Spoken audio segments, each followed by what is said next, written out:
New ইয়র্কের জ্যাকসনের থেকে আপনাদের সঙ্গে আছে আমি খালেদ মহিউদ্দিন। জুলাই আন্দোলনের অন্যতম মুখ তিনি। বৈষম্যবিরোধী ছাত্র আন্দোলনের সমন্বয়ক হিসেবে মৃত্যু ঝুঁকি নিয়ে নিপীড়ন সয়ে হাসিনা সরকারের বিরুদ্ধে সোচ্চার ছিলেন 24-এ। তাদের অসীম সাহসিকতায় সেই সরকারের পতন হয়, দেশ থেকে বাধ্য হন শেখ হাসিনা।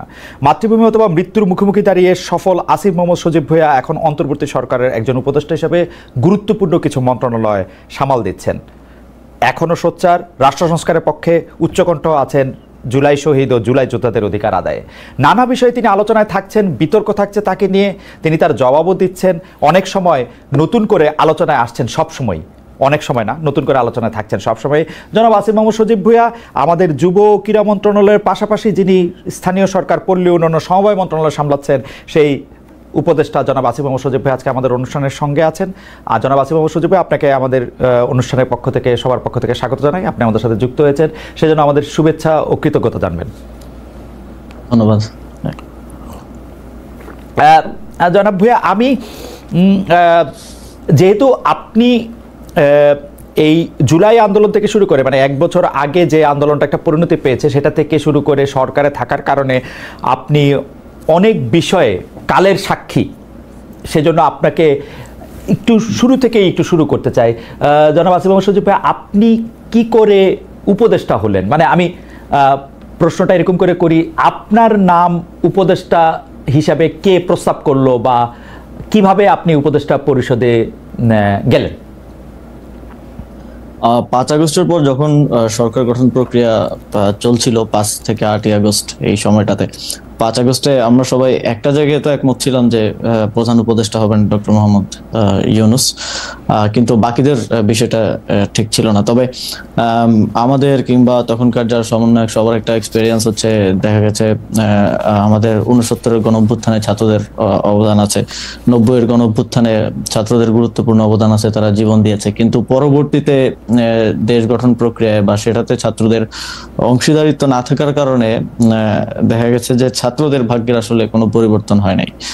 আর একটা বিষয় ছিল, সেটা হচ্ছে গণঅভ্যুত্থানের পরে আমরা যখন উপদেষ্টাদের তালিকা নিজেরাও করছিলাম, আরো বিভিন্ন জায়গা থেকে স্টেক হোল্ডারদের থেকে নিচ্ছিলাম তালিকা, তো দেখে আমাদেরও অতটা শিওর হতে পারছিলাম না, কারণ আমরা তো তাদেরকে ব্যক্তিগতভাবে চিনতাম না, আমরা হয়তো টিভিতে দেখেছি বা অনেককে দেখিও নাই। শিওর হতে পারছিলাম না যে তারা কতটুকু গণঅভ্যুত্থানকে ধারণ করে কাজ করবে। তো সেই জায়গা থেকে আমার যতদূর মনে পড়ে 6 কি 7 আগস্ট টিএসসিতে আমাদের 158 জন সমন্বয়ক সহ আরো যারা গুরুত্বপূর্ণ ভূমিকা রেখেছিল তাদেরকে নিয়ে একটা বৈঠক ছিল। তো ওই বৈঠকেই মোটামুটি সবাই প্রস্তাব করে যে আমাদের মধ্য থেকে, ছাত্রদের মধ্য থেকে উপদেষ্টা পরিষদে যাওয়া উচিত। এবং সেখানে যদিও বাকি স্টেক হোল্ডারদের থেকে, যেমন তখন সেনাবাহিনী একটা স্টেক হোল্ডার ছিল, তারপরে রাজনৈতিক দলগুলো স্টেক হোল্ডার ছিল, তো উপদেষ্টা পরিষদে যাওয়া উচিত। তো সব দিক থেকে ইয়ে হচ্ছিল যে 2 জন গেলে, তারপরে সেখানেই সবাই মিলে সিদ্ধান্ত নেয় যে নাহিদ ভাই এবং আমি উপদেষ্টা পরিষদে যাব প্রাথমিকভাবে। পরবর্তীতে তো মাহফুজ ভাই মাননীয় প্রধান উপদেষ্টার বিশেষ সহকারী হন এবং পরবর্তীতে উপদেষ্টা হন। সেটা কি 158 জন সমন্বয়ক যারা ছিলেন তারা নাম প্রস্তাব করে সেটা ঠিক করেছেন? মানে সেটা কি কোনো ভোটাভুটির মাধ্যমে? না, সমন্বয়কদের মধ্যে যারা উপস্থিত ছিলেন সবার মোটামুটি ঐকমত্যের ভিত্তিতে আমরা যাই। ওকে, উপদেষ্টাদের তালিকার কথা আপনি বলছিলেন, সেই উপদেষ্টাদের তালিকা কার কার কাছ থেকে আসছিল? আপনারা মানে এই কারা উপদেষ্টা হবেন সেই সিদ্ধান্ত কি আপনারাই নিচ্ছিলেন? মানে যারা আমরা একটা প্রক্রিয়ার মধ্য দিয়ে গিয়েছি, সে সময়টায় আমরা একটা লিয়াজো কমিটি করছি, আপনি যদি মনে করতে পারেন। সেটা লিড দিচ্ছিলেন আমাদের বর্তমান উপদেষ্টা মাহফুজ আলম এবং আরো 4-5 জন যারা বিভিন্ন সোসাইটির বিভিন্ন সেক্টরের সাথে বিভিন্নভাবে সম্পৃক্ত ছাত্রদের মধ্য থেকেই। তো ওনারা মিলেই বিভিন্ন স্টেক হোল্ডারদের সাথে, যেমন বিএনপির সাথে আলোচনা হয়েছে উপদেষ্টা পরিষদ নিয়ে, আমাদের মাননীয় প্রধান উপদেষ্টা ডক্টর মোহাম্মদ ইউনূস স্যার একটা লিস্ট পাঠিয়েছিলেন আমাদের কাছে, সেখান থেকে ইনক্লুড হয়েছে, স্যার নিজে অনেক ইনক্লুড করেছেন। তো সবকিছু মিলিয়ে একটা উপদেষ্টা পরিষদ প্রাথমিকভাবে গঠিত হয়েছিল, পরবর্তীতে বিভিন্ন সময় সেটা আরো বর্ধিত হয়েছে। তার মানে হচ্ছে যে আপনারা বিএনপির একটা লিস্ট, জামাতের একটা লিস্ট, প্রফেসর ডক্টর মোহাম্মদ ইউনূসের একটা লিস্ট, সবগুলি নিয়েই মোটামুটিভাবে আমরা যেটা আপনাদের কাছ থেকে জানতে পেরেছি বিভিন্ন সময়, বা উপদেষ্টারাও বলেছেন যে একটা সবগুলি নামের মধ্যে থেকে যে নামটা কমন বা যে নামটা নিয়ে বিতর্ক সবচেয়ে কম, এরকম নামগুলি আপনারা খুঁজছিলেন। ফাইনালি আপনারা যে উপদেষ্টা পরিষদটা পান, সেই উপদেষ্টা পরিষদটা যেই সময় আপনি শপথ নিলেন, যাদেরকে দেখলেন বা তাদের নাম শুনলেন, সেটা নিয়ে আপনারা মোটামুটি সন্তুষ্ট ছিলেন সেই সময়? এখন পর্যন্ত আসলে সত্যি কথা বলতে গেলে সেই উপদেষ্টা পরিষদের 50-60% মানুষকে আমরা চিনি, আর এর বাইরে অনেকে হয়তো আমরা চিনিও না, কিন্তু ঐকমত্যের ভিত্তিতে বা আমরা সোশ্যাল মিডিয়া কিংবা গুগল ঘেটে দেখেছি যে তাদের প্রোফাইল কিরকম। যেমন এমনও অনেকের নাম আসছে যাদের প্রোফাইল বা ব্যাকগ্রাউন্ড একটু প্রবলেমেটিক, তো আমরা বিভিন্ন জন থেকে খোঁজ নিয়ে তাদের নাম বাদও দিতে হয়েছে। আবার এমন নাম আসছে যেটা হয়তো বিএনপির পছন্দ হয়নি বা এর খুবই রিজিড পজিশন ছিল, সেটাও বাদ দেওয়া হয়েছে। তো এইভাবে একটা সর্বজন গ্রহণযোগ্য একটা উপদেষ্টা পরিষদ বানানোটাই, যাতে করে সবার একটা ইয়ে থাকে, এটাই ছিল উদ্দেশ্য এবং শেষ পর্যন্ত সেটা হয়েছে। মূলত এটা কোঅর্ডিনেট করেছিল মাহফুজ ভাই, যে লিয়াজু কমিটি হয়েছিল তারাই, কারণ আমাদেরকে আবার অনেকগুলো যারা নেতৃত্বে ছিলেন তাদের অনেকগুলো দিকে আসলে মেনটেন করতে হচ্ছিল। তো আমরা দেখেছি, আমরা অবগত ছিলাম, বাট পুরো জিনিসটা প্রক্রিয়াটা মাহফুজ ভাই সহ ইয়ে করেছিলেন। ওকে, একটু মানে যেহেতু ওইখান থেকে শুরু করলাম, একটু আর্মেনিয়া কথা বলি। আপনি জানেন যে আওয়ামী লীগের যারা আছেন তারা সবাই মনে করেন, অনেকেই মনে করেন যে এটা আপনাদের ক্রেডিট না, আওয়ামী লীগের সবাই মনে করেন মোটামুটি এটা আপনাদের ক্রেডিট না, দেশের লোকজন কোনো আন্দোলনের মধ্যে কোনো অংশগ্রহণ করে না, এটা দেশি বিদেশি ষড়যন্ত্র এক। আর দ্বিতীয় হচ্ছে সেনাবাহিনী বন্দুকের নল উল্টা দিকে ঘুরিয়ে দিয়েছিল বলে তাদের পতন হওয়া সম্ভব হয়েছে, এবং বিশেষ করে সেনাপ্রধানকে তারা দায়ী করেন যে সেনাপ্রধানের বেইমানির কারণেই, কোট আনকোট বেইমানির কারণেই আসলে তাকে দেশ ছেড়ে চলে যেতে হয়েছে বা আওয়ামী লীগ সরকারের পতন হয়েছে।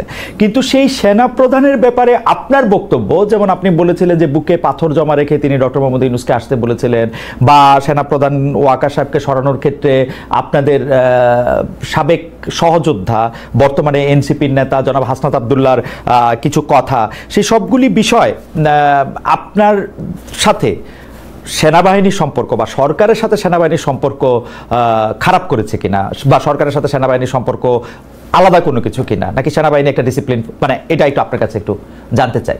বিশেষ করে আপনার বক্তব্যের পরে এটা এরকম মনে হয়েছে কিনা ডক্টর মোহাম্মদ ইউনূস হয়তো সেনাপ্রধানকে এখন থেকে খারাপ ভাবতে শুরু করলেন যে উনি যেহেতু আমাকে চানি নাই তাহলে আমিও ওনাকে চাই না, ব্যাপারটা এরকম হয়েছে কিনা? সেনাবাহিনীর সাথে সরকারের কিংবা আমাদের তো কোনো বিরোধ নেই সেনাবাহিনীর সাথে, বরং আমরা মনে করি যে 5ই আগস্টের এবং এর পূর্ববর্তী গণঅভ্যুত্থানের সময়টাতে জুনিয়র অফিসার সহ যারা আছেন তাদের একটা চাপ ছিল যে তারা কোনোভাবেই গুলি করবেন না। সেটা বিভিন্ন মাধ্যমে আমরা দেখেছি, দরবার হলের মিটিং এর ইনফরমেশন লিক হয়েছে, সেখানে আমরা দেখেছি। তো তাদের এই অবদানকে অবশ্যই আমরা স্বীকার করি। তবে কিছু একটা জায়গায় আমার মনে হয় যে জায়গাটায় কনফ্লিক্ট, সেটা হচ্ছে আওয়ামী লীগের প্রশ্নে, যেটা আমাদের যেই সরকার গঠনের উদ্দেশ্যে 6 তারিখ বঙ্গভবনে যে বৈঠক হয় 3 বাহিনী প্রধান এবং রাষ্ট্রপতির সাথে, সে সময়কার আমি আগে একটু বলে নিই, কারণ এর আগে যখন কথা বলছি সবাই অনেকে বলতেছিল যে আমার শপথ ভঙ্গ হয়েছে। আমার শপথ গ্রহণ হয়েছে 8ই আগস্ট।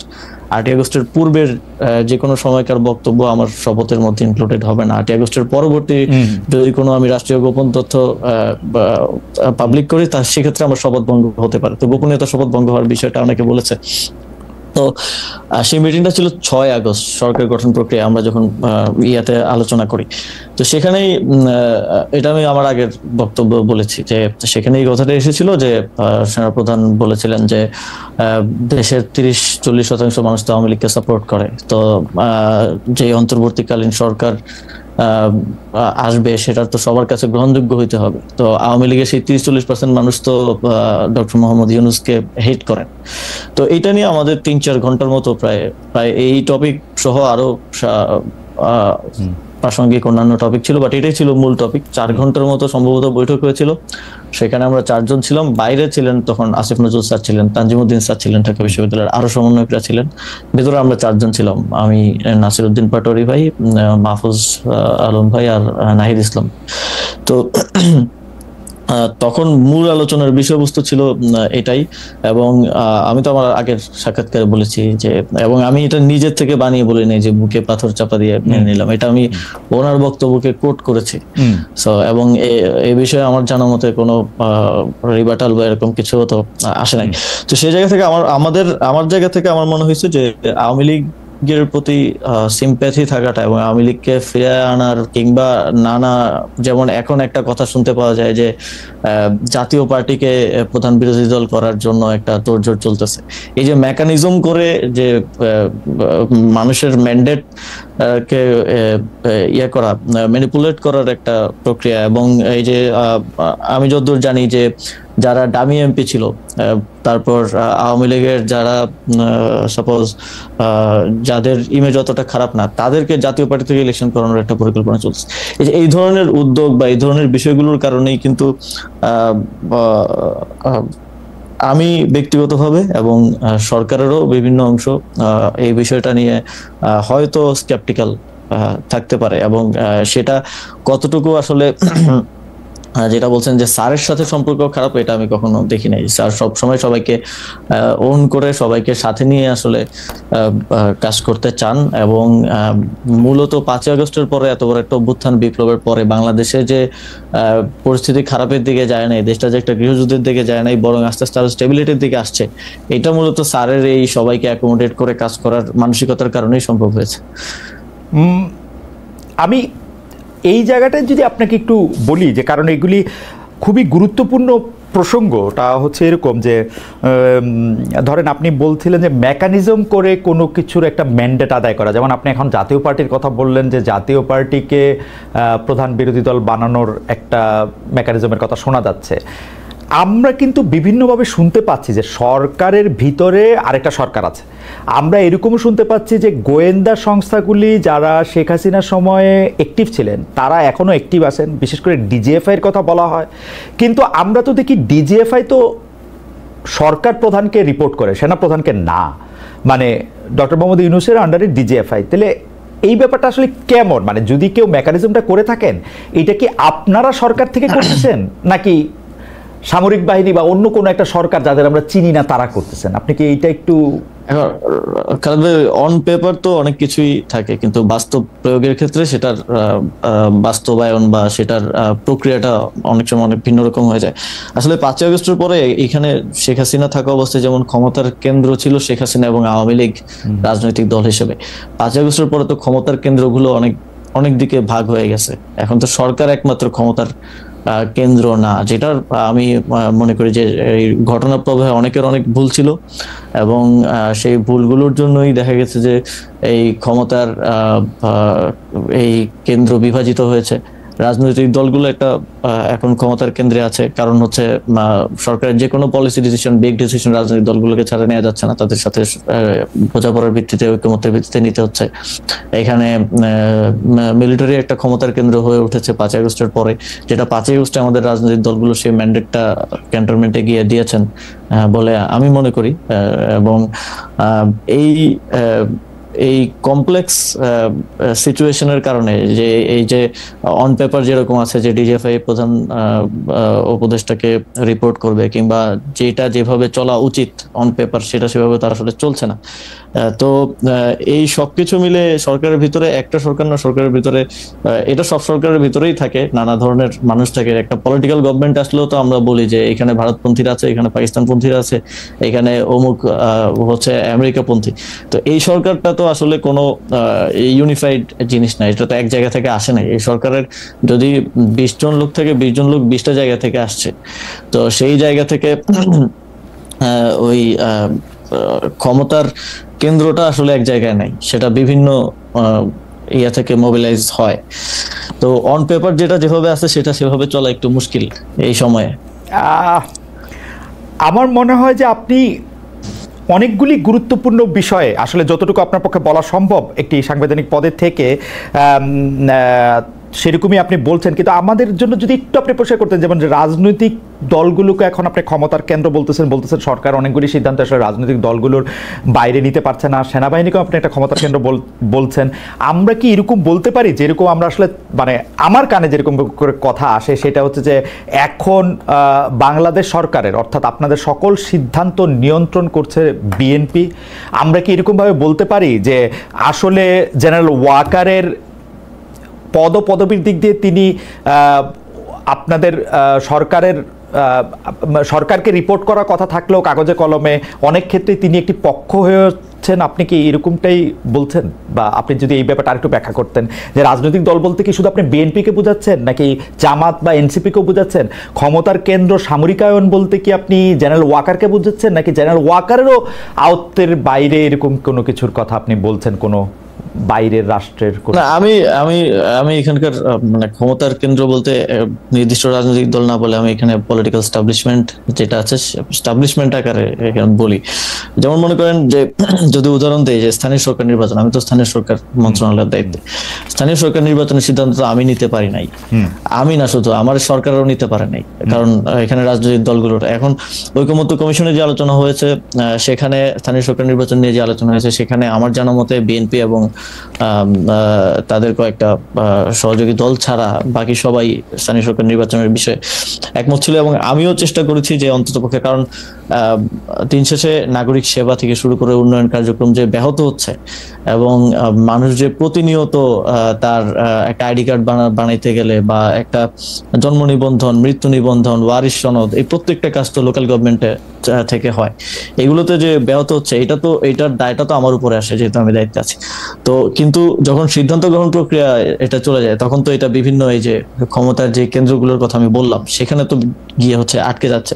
তো এখানে আমি কোনো নির্দিষ্ট দলের কথা না বলে পলিটিক্যাল এস্টাবলিশমেন্টের কথা বলি এবং কোনো নির্দিষ্ট ব্যক্তির কথা না বলে মিলিটারি এস্টাবলিশমেন্টের কথা বলি, যেটা গত 15 বছরে 16 বছরে তৈরি করে যাওয়া হয়েছে।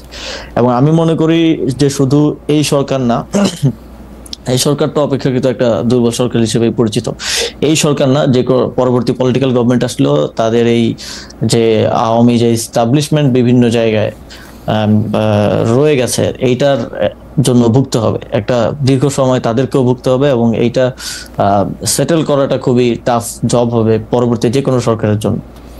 আমি আবার একটু জুলাই আন্দোলনের প্রসঙ্গে একটু আসি।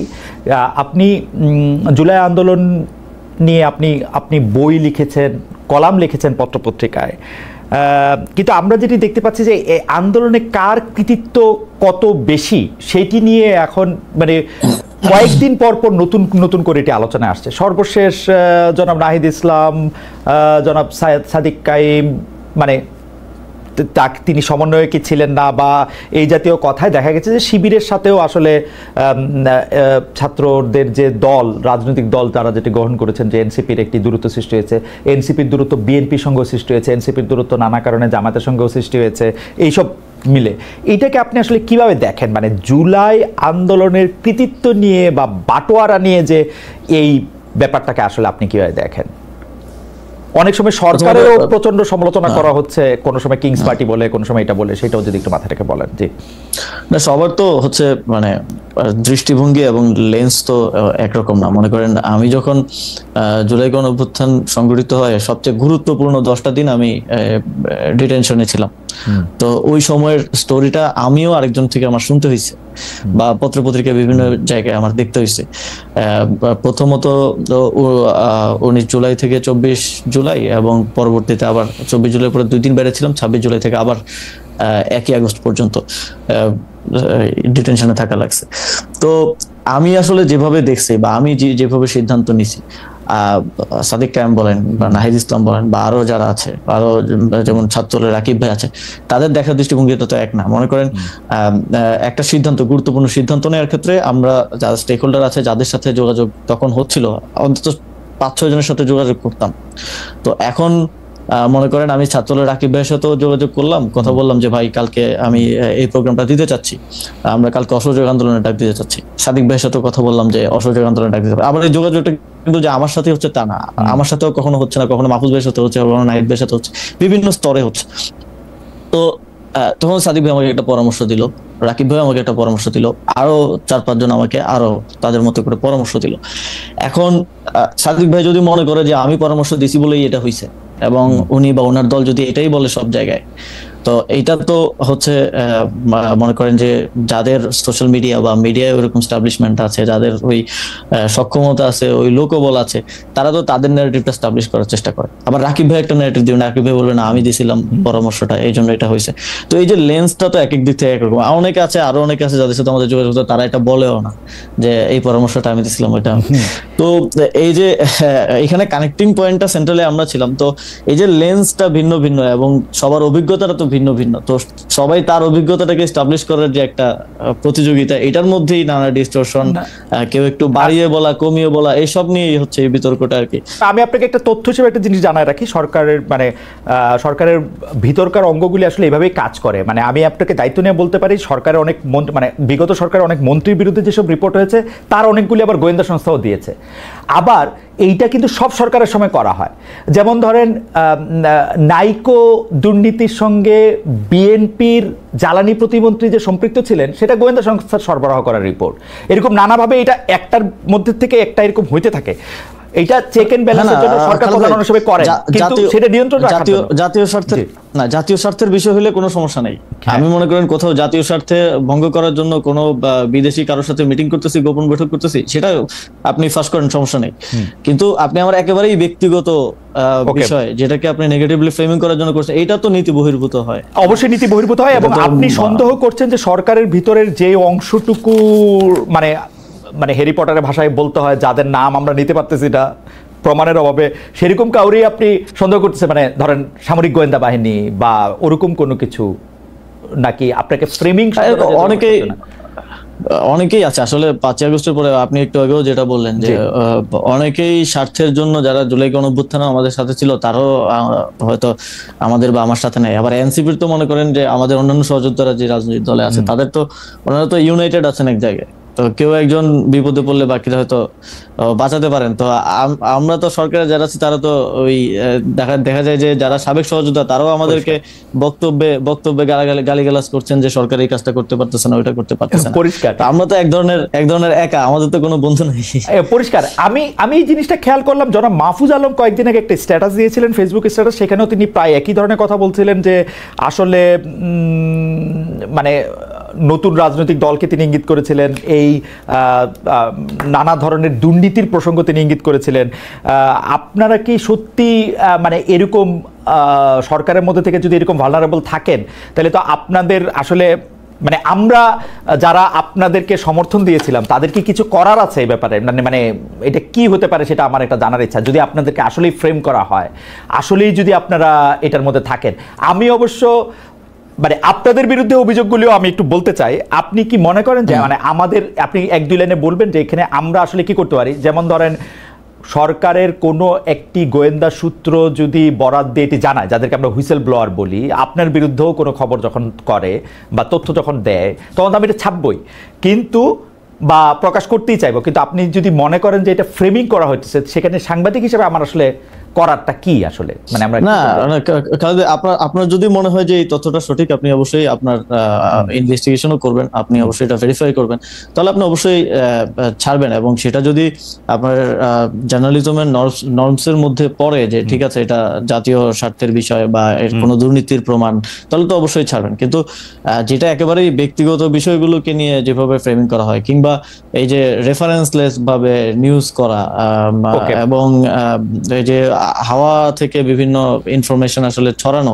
যেটা হচ্ছে আপনার কাছে হয়তো টিভি চ্যানেল আছে বা আপনার কাছে সেই সক্ষমতা আছে, সেই এস্টাবলিশমেন্ট আছে বলেই যে সেটা করবেন, এটা তো অনুচিত। যেমন মনে করেন যদি বাংলা ভিশনের লাস্ট যে রিপোর্টটা আমাকে নিয়ে, বিশেষ করে আমার বাবাকে নিয়ে করা হলো, এটার বিষয়ে যদি আমি বলি যে আপনিও তো দেখছেন, আপনি একজন জার্নালিস্ট হিসেবে, আমি এটা প্রসঙ্গে আলাদা করে আসবো, কারণ এই ব্যাপারগুলি আপনি আসলে বাংলা ভিশন, ইশাক আহমেদ, তার মালিক, তার নানা রকম বিষয়ে জড়িয়ে গেছে, সেটা আমি একটু ধারাবাহিকভাবে আসি, এটা আপনি একটু রাখুক, এখানে থাকুক, কারণ আমি এটাতে আপনাকে প্রশ্নই করতে চাই। আমাদের অনেক দর্শক আপনি আসবেন শুনে এইসব প্রশ্নগুলি আমাকে করতে বলেছেন, আমি এই প্রশ্নগুলি করবো আপনার বাবাকে নিয়ে, আপনার এপিএস হ্যান ত্যান এগুলি নিয়ে, এগুলি আমি করবো। কিন্তু আমি একটু আসি, আমার কাছে এর আগে যেটি জানার দরকার, গোপালগঞ্জে যেদিন এনসিপির কেন্দ্রীয় নেতারা আক্রান্ত হলেন সেদিন আপনি ঢাকার পুলিশ কন্ট্রোল রুমে বসেছিলেন স্বরাষ্ট্র উপদেষ্টার সঙ্গে, এবং সেটার ফেসবুক পোস্টে আমরা এটা ছবিও দেখেছি। জনাব আসিফ মাহমুদ সজীব ভাই, এই ছবিটা আমার ভালো লাগে নাই। এইটা যে আমার ভালো লাগে নাই, এইটা আমি আমার বিভিন্ন কথা আমি বলতেও চেষ্টা করেছি, জানতেও চেষ্টা করেছি। আজ আপনাকে পেলাম, তাই আপনার কাছে একটু জানতে চাই, আপনি কোন ক্ষমতা বলে সে একটা কন্ট্রোল রুমে বসেছিলেন এবং আপনি কি নির্দেশ কাকে দিচ্ছিলেন যে মানে এটা করতে হবে বা ওইটা করতে হবে, এরকম কি নির্দেশ আপনি দিয়েছিলেন? আমি কাউকে কোনো নির্দেশ দিচ্ছিলাম না। আমি সেখানে একটু মানে মূলত আমি হচ্ছে সরকারের আইন শৃঙ্খলা বিষয়ক যে উপদেষ্টা কমিটি, সেই কমিটির সদস্য, এবং সেটা হিসেবে আইন শৃঙ্খলা বিষয়ক ইয়াতে আমার থাকার ক্ষেত্রে ফর্মাল আসলে অফিসিয়াল কোনো বাধা নাই। এবং সেখানে ওই সময়টা তো খুব ক্রাইসিস সিচুয়েশন যাচ্ছিল, সেখানে যে কোনো ধরনের দুর্ঘটনা ঘটতে পারতো। তো সেই জায়গা থেকে সরকারের আইন শৃঙ্খলা, আমি একটু করে শুনে আসি, সরকারের আইন শৃঙ্খলা বিষয়ক কমিটিতে আর কে আছে? মানে স্বরাষ্ট্র উপদেষ্টা, আপনি, আর কোন উপদেষ্টা কে আছেন? হ্যাঁ, আরো প্রায় এটা হয়তো 12 জন উপদেষ্টার আইন শৃঙ্খলা বিষয়ক কমিটি। মানে 12, মানে আইন শৃঙ্খলা বিষয়ক কমিটির সব উপদেষ্টাই মোটামুটি সদস্য নাকি 12-13 জন সদস্য? না, সব উপদেষ্টা না, 12 জন সদস্য বোধহয়। এবং তারা এরকম কন্ট্রোল রুমে গিয়ে থাকতে পারেন, মানে আইনে বাধা নাই? না, ফর্মালি তো এতে কোনো আসলে বাধা নাই। আমি তো সরাসরি কোনো নির্দেশনাও দিচ্ছিলাম না, যেটা স্বরাষ্ট্র উপদেষ্টা নির্দেশনা দিচ্ছিলেন। আমি সেখানে কোঅর্ডিনেশন করার চেষ্টা করছিলাম। যেমন মনে করেন, এই যে পুলিশ পাঠানো হবে, কিন্তু পদ্মা সেতুর সামনে বৈষম্য বিরোধী ছাত্র আন্দোলনের লোকজন অবরোধ করে রাখছে, পুলিশ যেতে পারছে না। তো এই কারণে এই কোঅর্ডিনেশনটার জন্য স্বরাষ্ট্র উপদেষ্টা তিনি আমাকে ফোন করেছিলেন, আমি গিয়েছিলাম। এবং ওদের সাথে যেহেতু আমার যোগাযোগ আছে, পূর্ব পরিচিতি আছে, তো ওদেরকে বলে তখন ওই কোঅর্ডিনেশনটা করা, যাতে করে সেখানকার ওই পরিস্থিতি সামাল দেওয়ার ক্ষেত্রে কোনো ধরনের বাধা তৈরি না হয়। এই ছবিটি কে তুলেছিল? আপনার কোনো সহকারী? মানে কে পোস্ট করেছিল? এই ছবিটির উৎস কি? এই ছবিটা আমার সাথে থেকে কেউ তুলেছিল এবং আমার পেজে হয়তো আপনি, হ্যাঁ, যে আপনার পেজে এটা পোস্ট করেছিলেন কি আপনি এটা জানাতে যে মানে আপনি খুব পাওয়ারফুল একজন উপদেষ্টা, আপনি ইচ্ছা করলে? না, এইটা পোস্ট করা হয়েছিল যে সরকার এটা নিয়ে কাজ করতেছে। তখন এই ধরনের একটা ইয়া চলছিল যে সরকার কিছু করতেছে না, এখানে মানুষগুলো মারা যেতে পারে। তো অ্যাটলিস্ট গভর্নমেন্টেরও তো একটা ইয়া থাকা উচিত, সেই জায়গা থেকে যে গভর্নমেন্ট ইজ ওয়ার্কিং এবং গভর্নমেন্ট ইজ কনসার্ন। মানে এটা আপনার মাসল দেখানো না তো, আপনার পিস্তলের ম্যাগাজিন দেখানো বা পিস্তলের গুলি দেখানো না? এটা কোনোভাবেই না। এবং ইয়াতে মানে ওইটাও তো ম্যাগাজিন তো দেখানোর জন্য না, আমি নিজেও বিব্রত। আচ্ছা, কিন্তু ওই ছবিটা আপনি পোস্ট করেছিলেন এই কারণে না তো, দেখো যে আমি কিন্তু I'm here, I'm on the chair, আমি ওরকম বলার জন্য না তো? না, মানে আছে না একটা না, আমার মনে হয় যে এই সরকারের একটা দুর্বলতার জায়গা হচ্ছে সরকারের কমিউনিকেশন আসলে একটু কম। দেখা যায় আওয়ামী লীগের সঙ্গে আমরা দেখেছি যে কাজ যতটুকু করতে এর থেকে বেশি বলতো। তো এই সরকারের কমিউনিকেশনটা এই সরকারের একটা বড় দুর্বলতা, যে অনেক কাজ হচ্ছে কিন্তু সেগুলোর কমিউনিকেশন হচ্ছে না। মানুষ ভাবতেছে যে আমার কাছে তো মনে হয় যে আমাদের প্রেস সচিব, আমাদের সিনিয়র সাংবাদিক শফিক ভাই বেশ ভালোই করছেন, সরকার যতটুকু করছে তাতে। শফিক ভাই তো করছেন, শফিক ভাই তো মাননীয় প্রধান উপদেষ্টার প্রেস সচিব। সরকারে তো আরো 22-24 জন উপদেষ্টা আছেন, উপদেষ্টার বিশেষ সহকারীগণ আছেন। আপনি কয়জনকে আসলে মিডিয়াতে দেখেন? আচ্ছা, এটা কে ঠিক করে জনাব আসিফ? যে আমি এটা ওনাকে জিজ্ঞেস করছিলাম যে আপনার তো 22 জন উপদেষ্টা আছে, উনার অফিসে জিজ্ঞেস করছিলাম, আসলে ডেপুটি প্রেস সেক্রেটারির সাথে কথা হচ্ছিল যে 22 জন উপদেষ্টা আছে, যে এর মধ্যে আপনি কোন উপদেষ্টার কাজকে সামনে আনবেন, কোন কাকে পিছনে আনবেন? কারণ আমরা দেখি মাঝে মাঝে উপদেষ্টাদের কথাও প্রেস উইং থেকে বলা হয়, কিন্তু কার কথা কিভাবে বলা হবে এটা কি মানে কেবিনেটে বসে আপনারা ঠিক করেন, নাকি ডক্টর ইউনূস নির্দেশ দেন যে এদের কথা বলবেন বা আমার কথা বলবেন? এটা হচ্ছে মাঝে মধ্যে হয়তো দেখেন যে ইয়ার সাথে, শফিক ভাইয়ের সাথে সংবাদ সম্মেলন উপদেষ্টারাও থাকেন। তো কনসার্ন যেই মন্ত্রণালয়ের কাজ হয়, যেমন আমার মন্ত্রণালয়ে একটা আইন পাস হলো, সেটার বিষয়ে ব্রিফ করার জন্য আমি ওনার সাথে গেলাম, বা অন্য কারো কনসার্ন। তবে আমি দেখেছি যে উপদেষ্টার মধ্যে বেশিরভাগের মধ্যেই একটা মানে প্রচার বিমুখতা আছে, এবং স্বাভাবিকও। ওনারা তো আর পলিটিক্স করা বা ওনারা তো সামনে আসার যে পলিটিক্যাল গভর্নমেন্টের মধ্যে যে ড্রাইভটা থাকে যে আমি কাজ করছি এটা দেখাইতে হবে, এই যে একটা দায়ের জায়গা থাকে, তো এইটা তো ওনাদের নাই। সেই জায়গা থেকে কমিউনিকেশন গ্যাপ আছে। তো সেই জায়গা থেকেও মাঝে মধ্যে দেখা যায় যে মাঝে মধ্যে আমি চেষ্টা করি যে কমিউনিকেট করার, কারণ দেখা যায় যে এখন রিঅ্যাকশনটা খুব দ্রুত হয়। এখন আওয়ামী লীগের আমলের মতো না, কিছু একটা ঘটলেই দেখা যায় যারা কনসার্ন আছে, এখন নাগরিকদের মধ্যে সচেতনতা বৃদ্ধি হয়েছে, স্টুডেন্টদের মধ্যে সচেতনতা বৃদ্ধি হয়েছে, খুব দ্রুত দেখবেন যে মাঠে নেমে চলে আসছে। তো ঠিকমতো কমিউনিকেশন না হওয়াটাও এই রিঅ্যাকশনের একটা বড় কারণ বলে আমি মনে করি। তো এইগুলো ম্যানেজ করার জন্য আমার মনে হয় যে কমিউনিকেশনটা প্রয়োজন, সেই জায়গা থেকেই সেই বিষয়টা পোস্ট করা। ওকে, আমি আইন উপদেষ্টা ডক্টর আসিফ নজরুল আমাদের অনুষ্ঠানে এসেছিলেন, তখন তিনি আমার একটি প্রশ্নের জবাবে বলেছিলেন যে চট্টগ্রামের মেয়র শাহাদাত সাহেব কেন মেয়রের দায়িত্ব পেলেন, দক্ষিণ ঢাকার ইশাক সাহেব কেন পেলেন না। তখন তিনি আমার মানে প্রশ্নের পর প্রশ্নের জবাবে তিনি বলেছিলেন যে এইটা চট্টগ্রামের ক্ষেত্রে সেই সময়কার যে স্থানীয় সরকার উপদেষ্টা ছিলেন জনাব এফ হাসান আরিফ, তার কারণেই চট্টগ্রাম সিটিতে মেয়র হিসেবে দায়িত্ব পান, কারণ তিনি একটি লিনিয়েন্ট ভিউ নিয়েছিলেন তার মেয়র পদে বসার ক্ষেত্রে, যেটা জনাব আসিফ নেন নাই। সেই জন্য ব্যাপারটার ক্ষেত্রে তিনি এটার মধ্যে সিদ্ধান্ত দিতে চান নাই। সার্বিকভাবে বিএনপির সিনিয়র নেতারা কিন্তু অভিযোগ করেন যে আপনি গায়ের জোরে আসলে জনাব ইশাককে বসতে দেন নাই। তো আপনি কি মনে করেন যে সপ্তাহ 10 দিন বা 15 দিনের জন্য জনাব ইশাক মেয়র হলে সেটা কি, মানে আপনি এটাকে পার্সোনালি নিয়েছেন কিনা বা নিয়েছেন কিনা, মানে এটা আপনার গায়ের জোরের ব্যাপারটা আসছে? হ্যাঁ, প্রথমত খালেদ ভাই পার্সোনালি নেয়ার তো এখানে সুযোগ নাই। এখানে এই ধরনের জনগুরুত্বপূর্ণ ইস্যুর সিদ্ধান্ত সরকার সর্বোচ্চ পর্যায় থেকেই আসে, এবং এইখানে পার্সোনালি কোনো ডিসিশন নিয়ে তো আমি মানে নিজে ঝুঁকি নিতে চাইবো না। তো এই বিষয়ে সিদ্ধান্ত উপদেষ্টা পরিষদ এবং ফর্মালি ইনফর্মালি উপদেষ্টা পরিষদ থেকেই মানে হয়েছে, এবং তখন আইনি জটিলতা ছিল অনেকগুলো, যেটা আপনিও জানেন। এবং তখন এই যেহেতু আমি এই মন্ত্রণালয়ের দায়িত্ব অন্য যে কেউ থাকলে তাকেও উপদেষ্টা পরিষদের সিদ্ধান্তই বাস্তবায়ন করতে হতো। এবং আপনি যদি ইশাক ভাইয়েরও লাস্ট দু একটা প্রেস ব্রিফিং এ উনি নিজেও বলেছেন যে এটা উপদেষ্টা পরিষদের সিদ্ধান্ত, ডক্টর মোহাম্মদ ইউনূসকে ভুল বোঝানো হয়েছে, উপদেষ্টা পরিষদ ভুল বুঝাইছে। তো উনি কিন্তু নিজেও বলেছেন। তো সেই জায়গায় আমার একক স্বেচ্ছাচারী ভাবে এই ডিসিশন নেওয়ার আসলে কোনো ইয়াটা কোথায় আসে মানে শাহাদাত যখন মেয়র হন তখন হাসান আরিফ ছিলেন, ইশাক যখন মেয়র হতে পারেন নাই তখন আসিফ সাহেব ছিলেন। সেই জন্য মনে হয় যে এখানে আসিফ সাহেব কোনো কিছু করেছেন কিনা। না, এটা হাসান আরিফ স্যার হয়তো সেই সময়টার কথা আমার ঠিক মনে নেই, এটা হয়তো তিনি উপদেষ্টা পরিষদে আনেন নাই, কিংবা ওই বিষয়ে এত বেশি আইনি জটিলতাও ছিল না। তো উপদেষ্টা পরিষদে যখন যায় তখন আমার তো মানে স্টেশনের দায়িত্বে থাকা জায়গা থেকে হচ্ছে আমার ওই সিদ্ধান্তটা বাস্তবায়ন করাটা হচ্ছে আমার দায়িত্ব। এবং যেহেতু এখানে আইনি জটিলতা ছিল, একই সাথে এই সিদ্ধান্ত বাস্তবায়নের ক্ষেত্রে আমাদের আসিফ নজরুল স্যারও সহযোগিতা করছেন, অ্যাটর্নি জেনারেলও এইটার ক্ষেত্রে আইনি পরামর্শ দিয়েছেন আমাদেরকে। তো এটা যে এককভাবে আসিফ মাহমুদের, এটা রাজনৈতিক কারণে অনেক সময় বলা হয়ে থাকে, রাজনৈতিক প্রতিপক্ষ আমাকে অনেকে মনে করতে পারেন তারা সেভাবে অ্যাটাক করতে পারেন, কিন্তু শেষ পর্যন্ত তো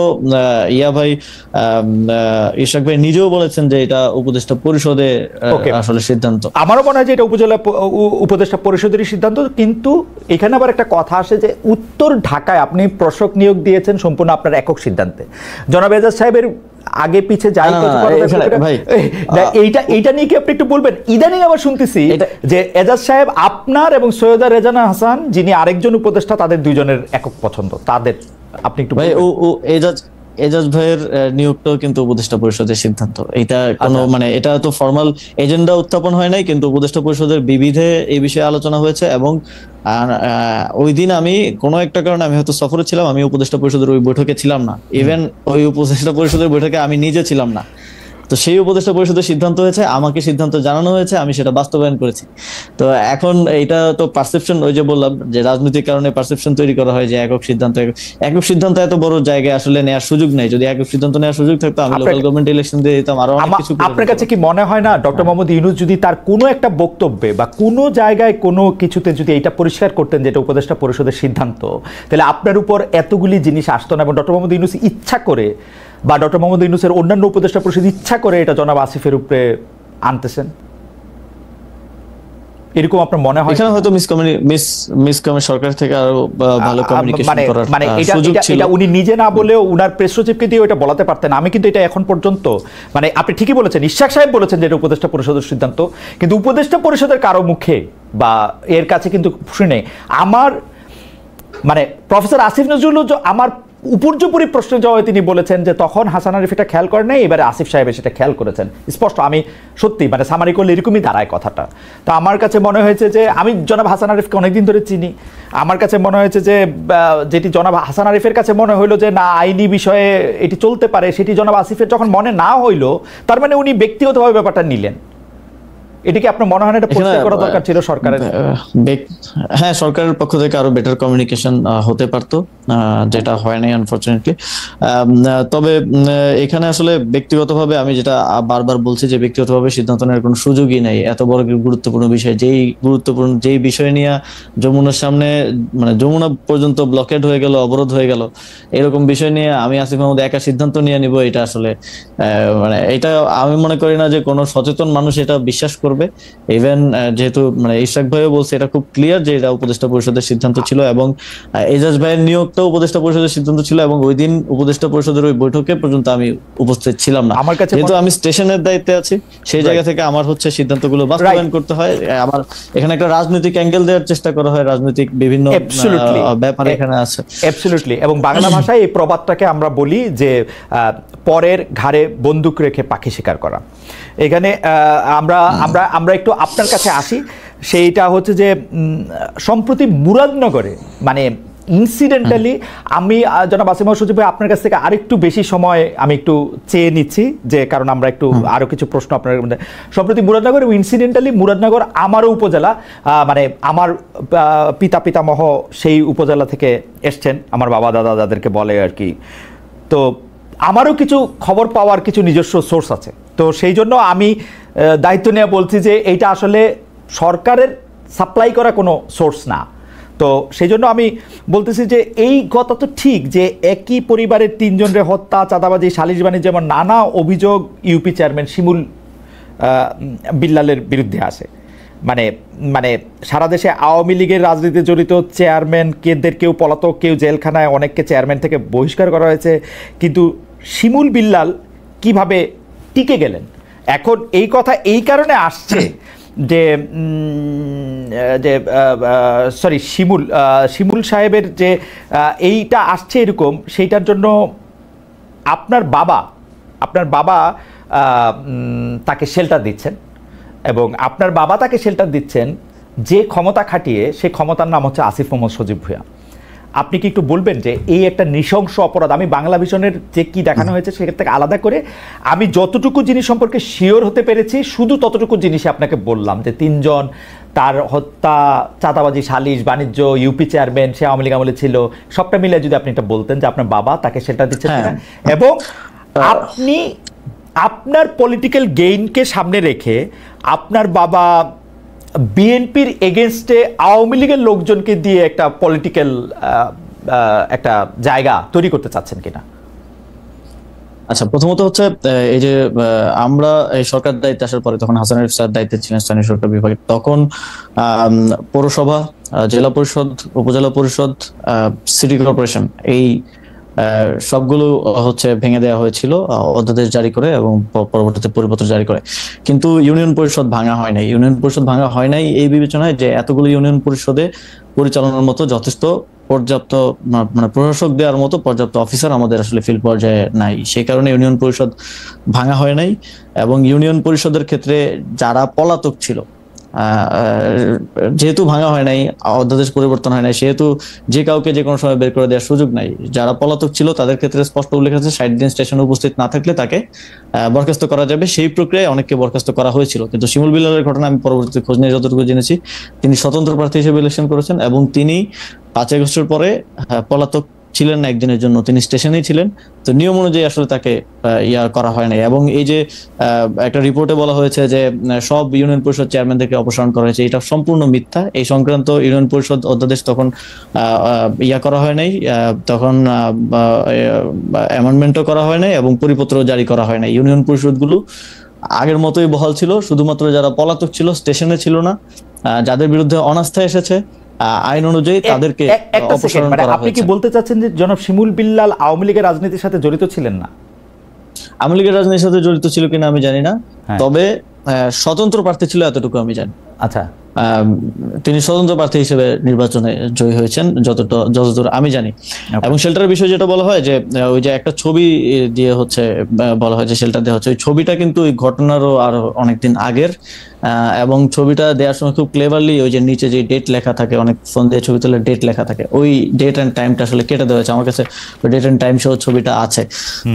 তো এখানে একটা পারসেপশন তৈরি করা হয়েছে এই জায়গা থেকে। তো ঘটনা আমি স্থানীয় প্রশাসন, পুলিশ সবার সাথে কথা বলে যতটুকু জেনেছি, এই ঘটনাটা যেদিন ঘটে এবং বাদীর স্টেটমেন্টও আমি পেয়েছি যে যিনি ভিকটিম তিনিও বলেছেন যে আগের রাতে 2টায় ওইখানকার যিনি বিএনপির উপজেলা যুগ্ম আহ্বায়ক এবং ওই ইউনিয়ন পরিষদের সাবেক চেয়ারম্যান তার বাসায় ওই বৈঠকটা হয়, যে বৈঠকে আসলে হত্যার বা হামলা করার সিদ্ধান্ত হয়েছিল।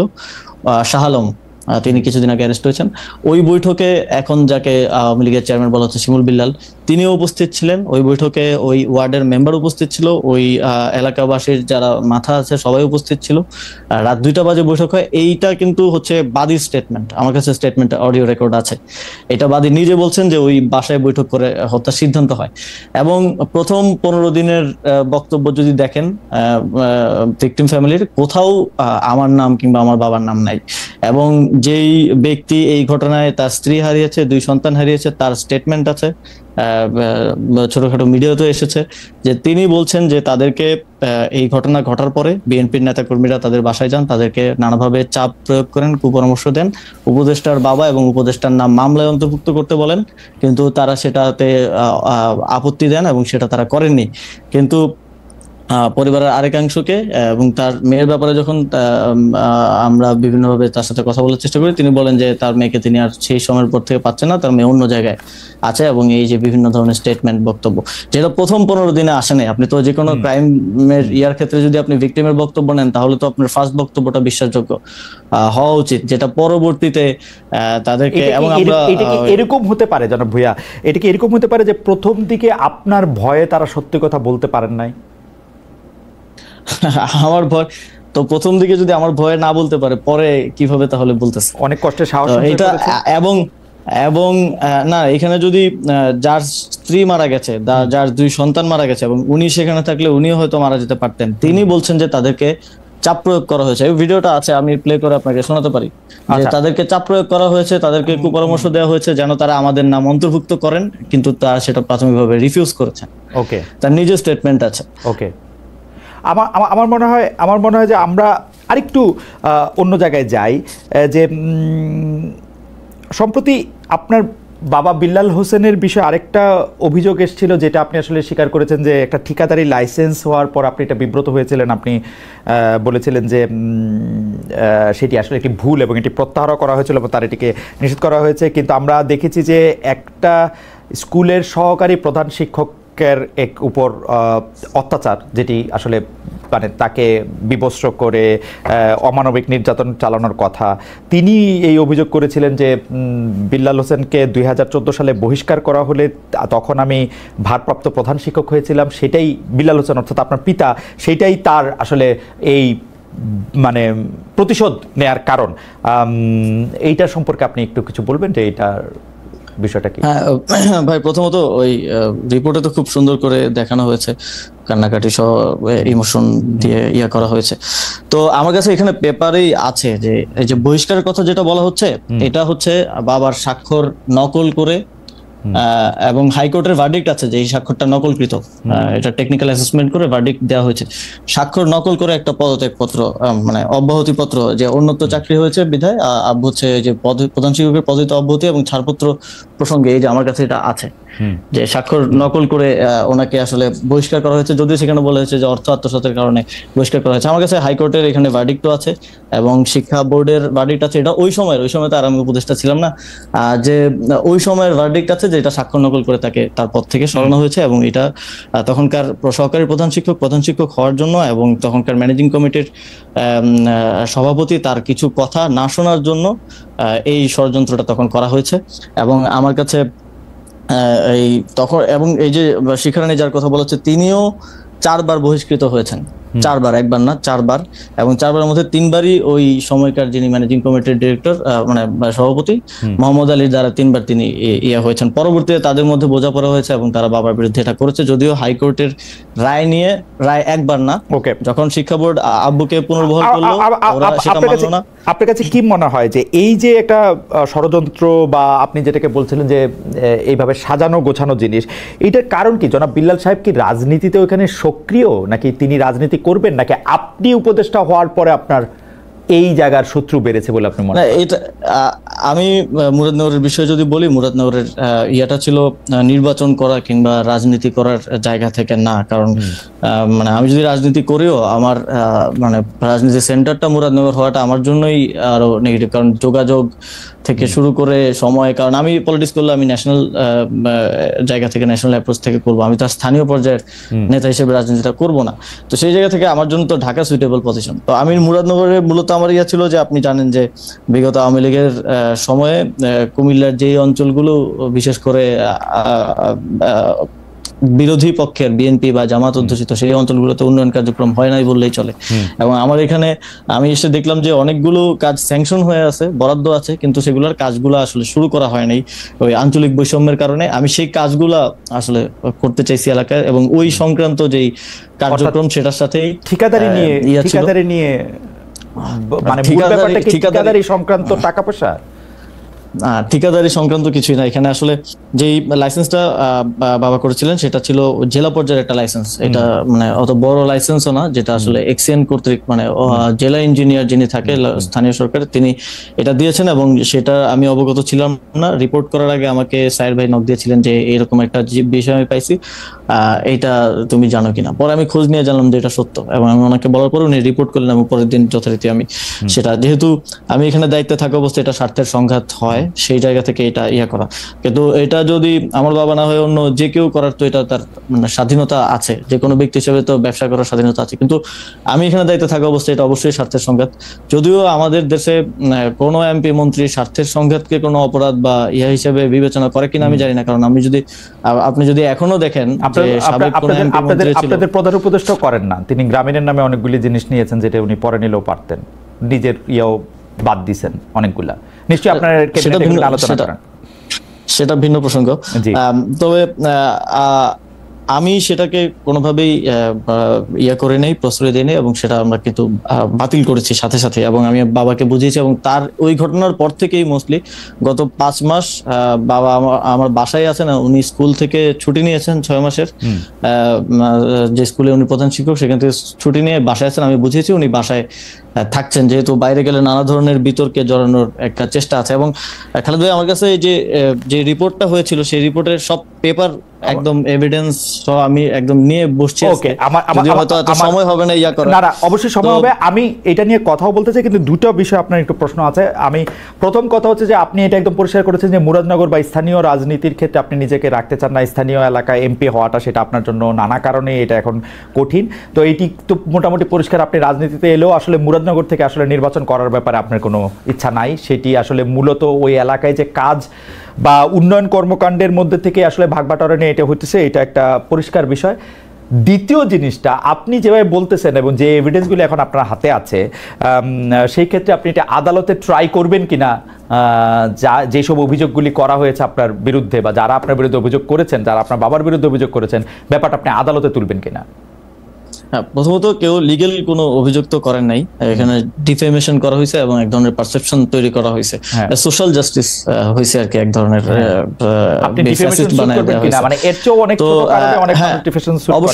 অবশ্যই আমি ডিফেমেশন স্যুট করব, এবং সেই জন্য আমরা সব এভিডেন্স একত্র করেছি। এবং যেহেতু একটা রিপোর্ট হয়েছে, সেটার একটা রিবাটালও আমরা তৈরি করেছি। আমি যদিও মানে ওপেন আহ্বান জানিয়েছিলাম বাংলাদেশের যে কোনো মিডিয়াকে এটা নিয়ে একটা ফ্যাক্ট বেসড ইয়া করার জন্য, আপনি চাইলে আপনিও করতে পারেন। দুই পক্ষের কথা শুনে, ওর কিন্তু একপাক্ষিক রিপোর্ট করা হয়েছে, দুই পক্ষের কথা শুনে আমাদের কাছে যে এভিডেন্স আছে এগুলো নিয়ে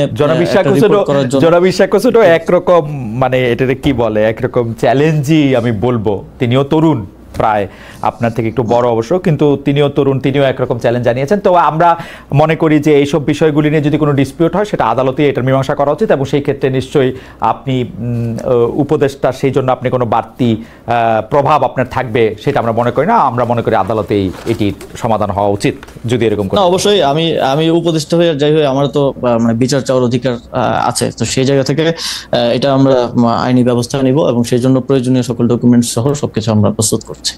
আপনার সাবেক এপিএস জনাব মোয়াজ্জেমের বিরুদ্ধে দুর্নীতি তদন্ত করছে দুদক, তার বিরুদ্ধে 100 কোটি টাকার দুর্নীতির অভিযোগ রয়েছে, তিনি দুর্নীতিতে জড়িয়ে পড়েছেন। আমাদের প্রশ্ন, এটি আপনি কখন জানতে পেরেছিলেন, এবং দুর্নীতিতে জড়িয়ে তিনি আপনার নাম এবং প্রভাব খাটিয়েছেন কিনা? কারণ তার পক্ষে তো আর কোনো এক্সিকিউটিভ সিদ্ধান্ত নেওয়া সম্ভব না, সিদ্ধান্ত আপনার পক্ষে নেওয়া সম্ভব। আপনিও এটার সঙ্গে আসলে জড়িয়েছেন কিনা, যদি আপনি ফেয়ার ট্রায়াল চান আপনারও আসলে দুদকে হাজিরা দেওয়া উচিত কিনা, পুরোটা নিয়ে যদি একটু বলেন। এটা তো খালেদ ভাই, এটা তো মানে বিভিন্ন রিপোর্টে আসলে পারসেপশন তৈরি করা হয়েছে। এখন যদি আমি প্রথম দিক থেকে বলি যে মোয়াজ্জেম নিজে অব্যাহতি দিয়েছে, তো অব্যাহতি দেওয়ার পরে এটা সংবাদ মাধ্যমে প্রচার করা হলো যে এটা করা হয়েছে, এটা মানে তাকে বহিষ্কার করা হয়েছে, মানে অপসারণ করা হয়েছে। অব্যাহতি আর অপসারণের মধ্যে তো পার্থক্য আছে। তো এটাকে প্রচারটা করা হয়েছে প্রাথমিকভাবে ভিন্নভাবে, এবং পরবর্তীতে আমি যেটা বললাম যে এই যে গোয়েন্দা সংস্থা চোথায় নিউজ করে 311 কোটির একটা নাম্বার উইদাউট এনি রেফারেন্স উঠায় দেয়া। এখন আমি টকশোতেও একজন নেতাকে বলতে শুনলাম যে 200 কোটি তার অ্যাকাউন্টে পাওয়া গেছে নাকি, এটা কোনো ব্যবস্থা সরকার নিচ্ছে না কেন। কিন্তু আপনি যদি দেখেন সে সময় করেন যে আমি কিন্তু যখন অভিযোগটা আসে তখন আমি নিজে দুদকের চেয়ারম্যানকে অনুরোধ করছি এই বিষয়ে করার জন্য, তদন্ত করার জন্য, এবং দুদকে সেটা তদন্ত চলমান আছে। সর্বশেষ আমার খোঁজ নিয়ে যখন সুযোগ হয়েছে তখন আমি যতদূর জেনেছি যে কোনো প্রকার দুদক সাধারণত কি দেখে থাকে, কোনো নতুন সম্পত্তি ক্রয়, ব্যাংক অ্যাকাউন্ট, মানি লন্ডারিং, এই বিষয়গুলো আছে কিনা, এই ধরনের কোনো প্রকার প্রমাণ তারা পান নাই। একটা জিনিস পেয়েছেন, সেটা হচ্ছে মোয়াজ্জেমের ভাইয়ের বড় ভাইয়ের ব্যাংক অ্যাকাউন্টে 14 লাখ টাকা একবার ঢুকছে, আবার বের করা হয়েছে। এবং সেটার ব্যাপারে আমি পরে জানতে চাই, আমি যতটুকু জানতে পেরেছি যে সেটা ওর মায়ের চিকিৎসার জন্য কোন একটা ভিসা ইস্যুর জন্য হচ্ছে অ্যাকাউন্টের টাকা দেখাতে হয়, এই জন্য কারো থেকে ধার নিয়ে সেটা ঢুকানো হয়েছিল এবং পরবর্তীতে বের করে আবার পরিশোধ করা হয়েছে। তো এটা আমারও দায় বর্তায় যে এটা খোঁজ নেওয়া যে আমার ক্ষমতার অপব্যবহার করে কেউ দুর্নীতি করছে কিনা। সেই জায়গা থেকে কিন্তু দুদককে আপনি মোহন ভাইকে জিজ্ঞেস করতে পারেন। আমি নিজে ওনাকে ফোন করে বলেছি যে আপনি করেন, এবং আমি গোয়েন্দা সংস্থা NSA DGFI দুইটাকেই বলছি যে আপনারা এটা নিয়ে অনুসন্ধান করেন, করে আমাকে জানান যে কোথায় আসলে দুর্নীতি হয়েছে। কিন্তু সেরকম কিছু আমরা এখন পর্যন্ত পাই নাই, সেরকম কিছু দুদকেও পেয়েছে বলে আমি সর্বশেষ আপডেট জানি না। অবশ্যই সেটা যেহেতু তদন্ত চলমান আছে, সেটার বিষয়ে রিপোর্ট পাওয়া যাবে, সবাই দেখবে। কিন্তু এটা এই যে রিপোর্ট করে সমানে বিভিন্ন জায়গায় মিম বানিয়ে বা ফেসবুক পোস্টে একটা পারসেপশন যে তৈরি করা হলো যে APS দুর্নীতি করছে মানে উপদেষ্টাও দুর্নীতি করছে। আজ পর্যন্ত দেখেন আমাদের এত সার্ভেলেন্স হয়, এত কিছু লিক হয়, এত মানে ভিডিও চলে যায়, এটা চলে যায়, ওটা চলে যায়, আজ পর্যন্ত আপনার কি মনে হয় না যেরকম কিছু করলে মানে দুর্নীতির প্রমাণ কিংবা দুর্নীতি করে থাকলে অর্থ তো মানি ম্যানেজমেন্ট, এটার কোনো প্রমাণ আমার অবশ্যই মনে হয়, ভালো প্রশ্ন করছেন নাসিফ। আমার কাছে মনে হয়, কিন্তু আমি মনে করছি আপনি তো একটা দুর্দণ্ড প্রতাপশালী উপদেষ্টা, আপনি এগুলি চাপাও দিতে পারেন, সেই জন্য এটা হইতে পারে আর কি যে আমরা জানতে পারতেছি না, আমরা যারা সাধারণ লোক। আমি প্রশ্নটা একটু অন্যভাবে করি। আমাদের প্রশ্নটা একটু এরকম, আমাদের দর্শকদের মতটা একটু বলে রাখি। দর্শকরা বলছেন যে আমি নাকি আপনাকে কুসুম কুসুম প্রশ্ন করছি এলাকার, কারণ শিখারানি নিয়ে তো আপনি এড়িয়ে গেলেন, উনার বাবা মপ করে তাকে লাঞ্ছিত করেছেন, এটার এখতিয়ার তাকে কে দিয়েছেন, এটা জনাব SS সামির এই প্রশ্ন করেছেন।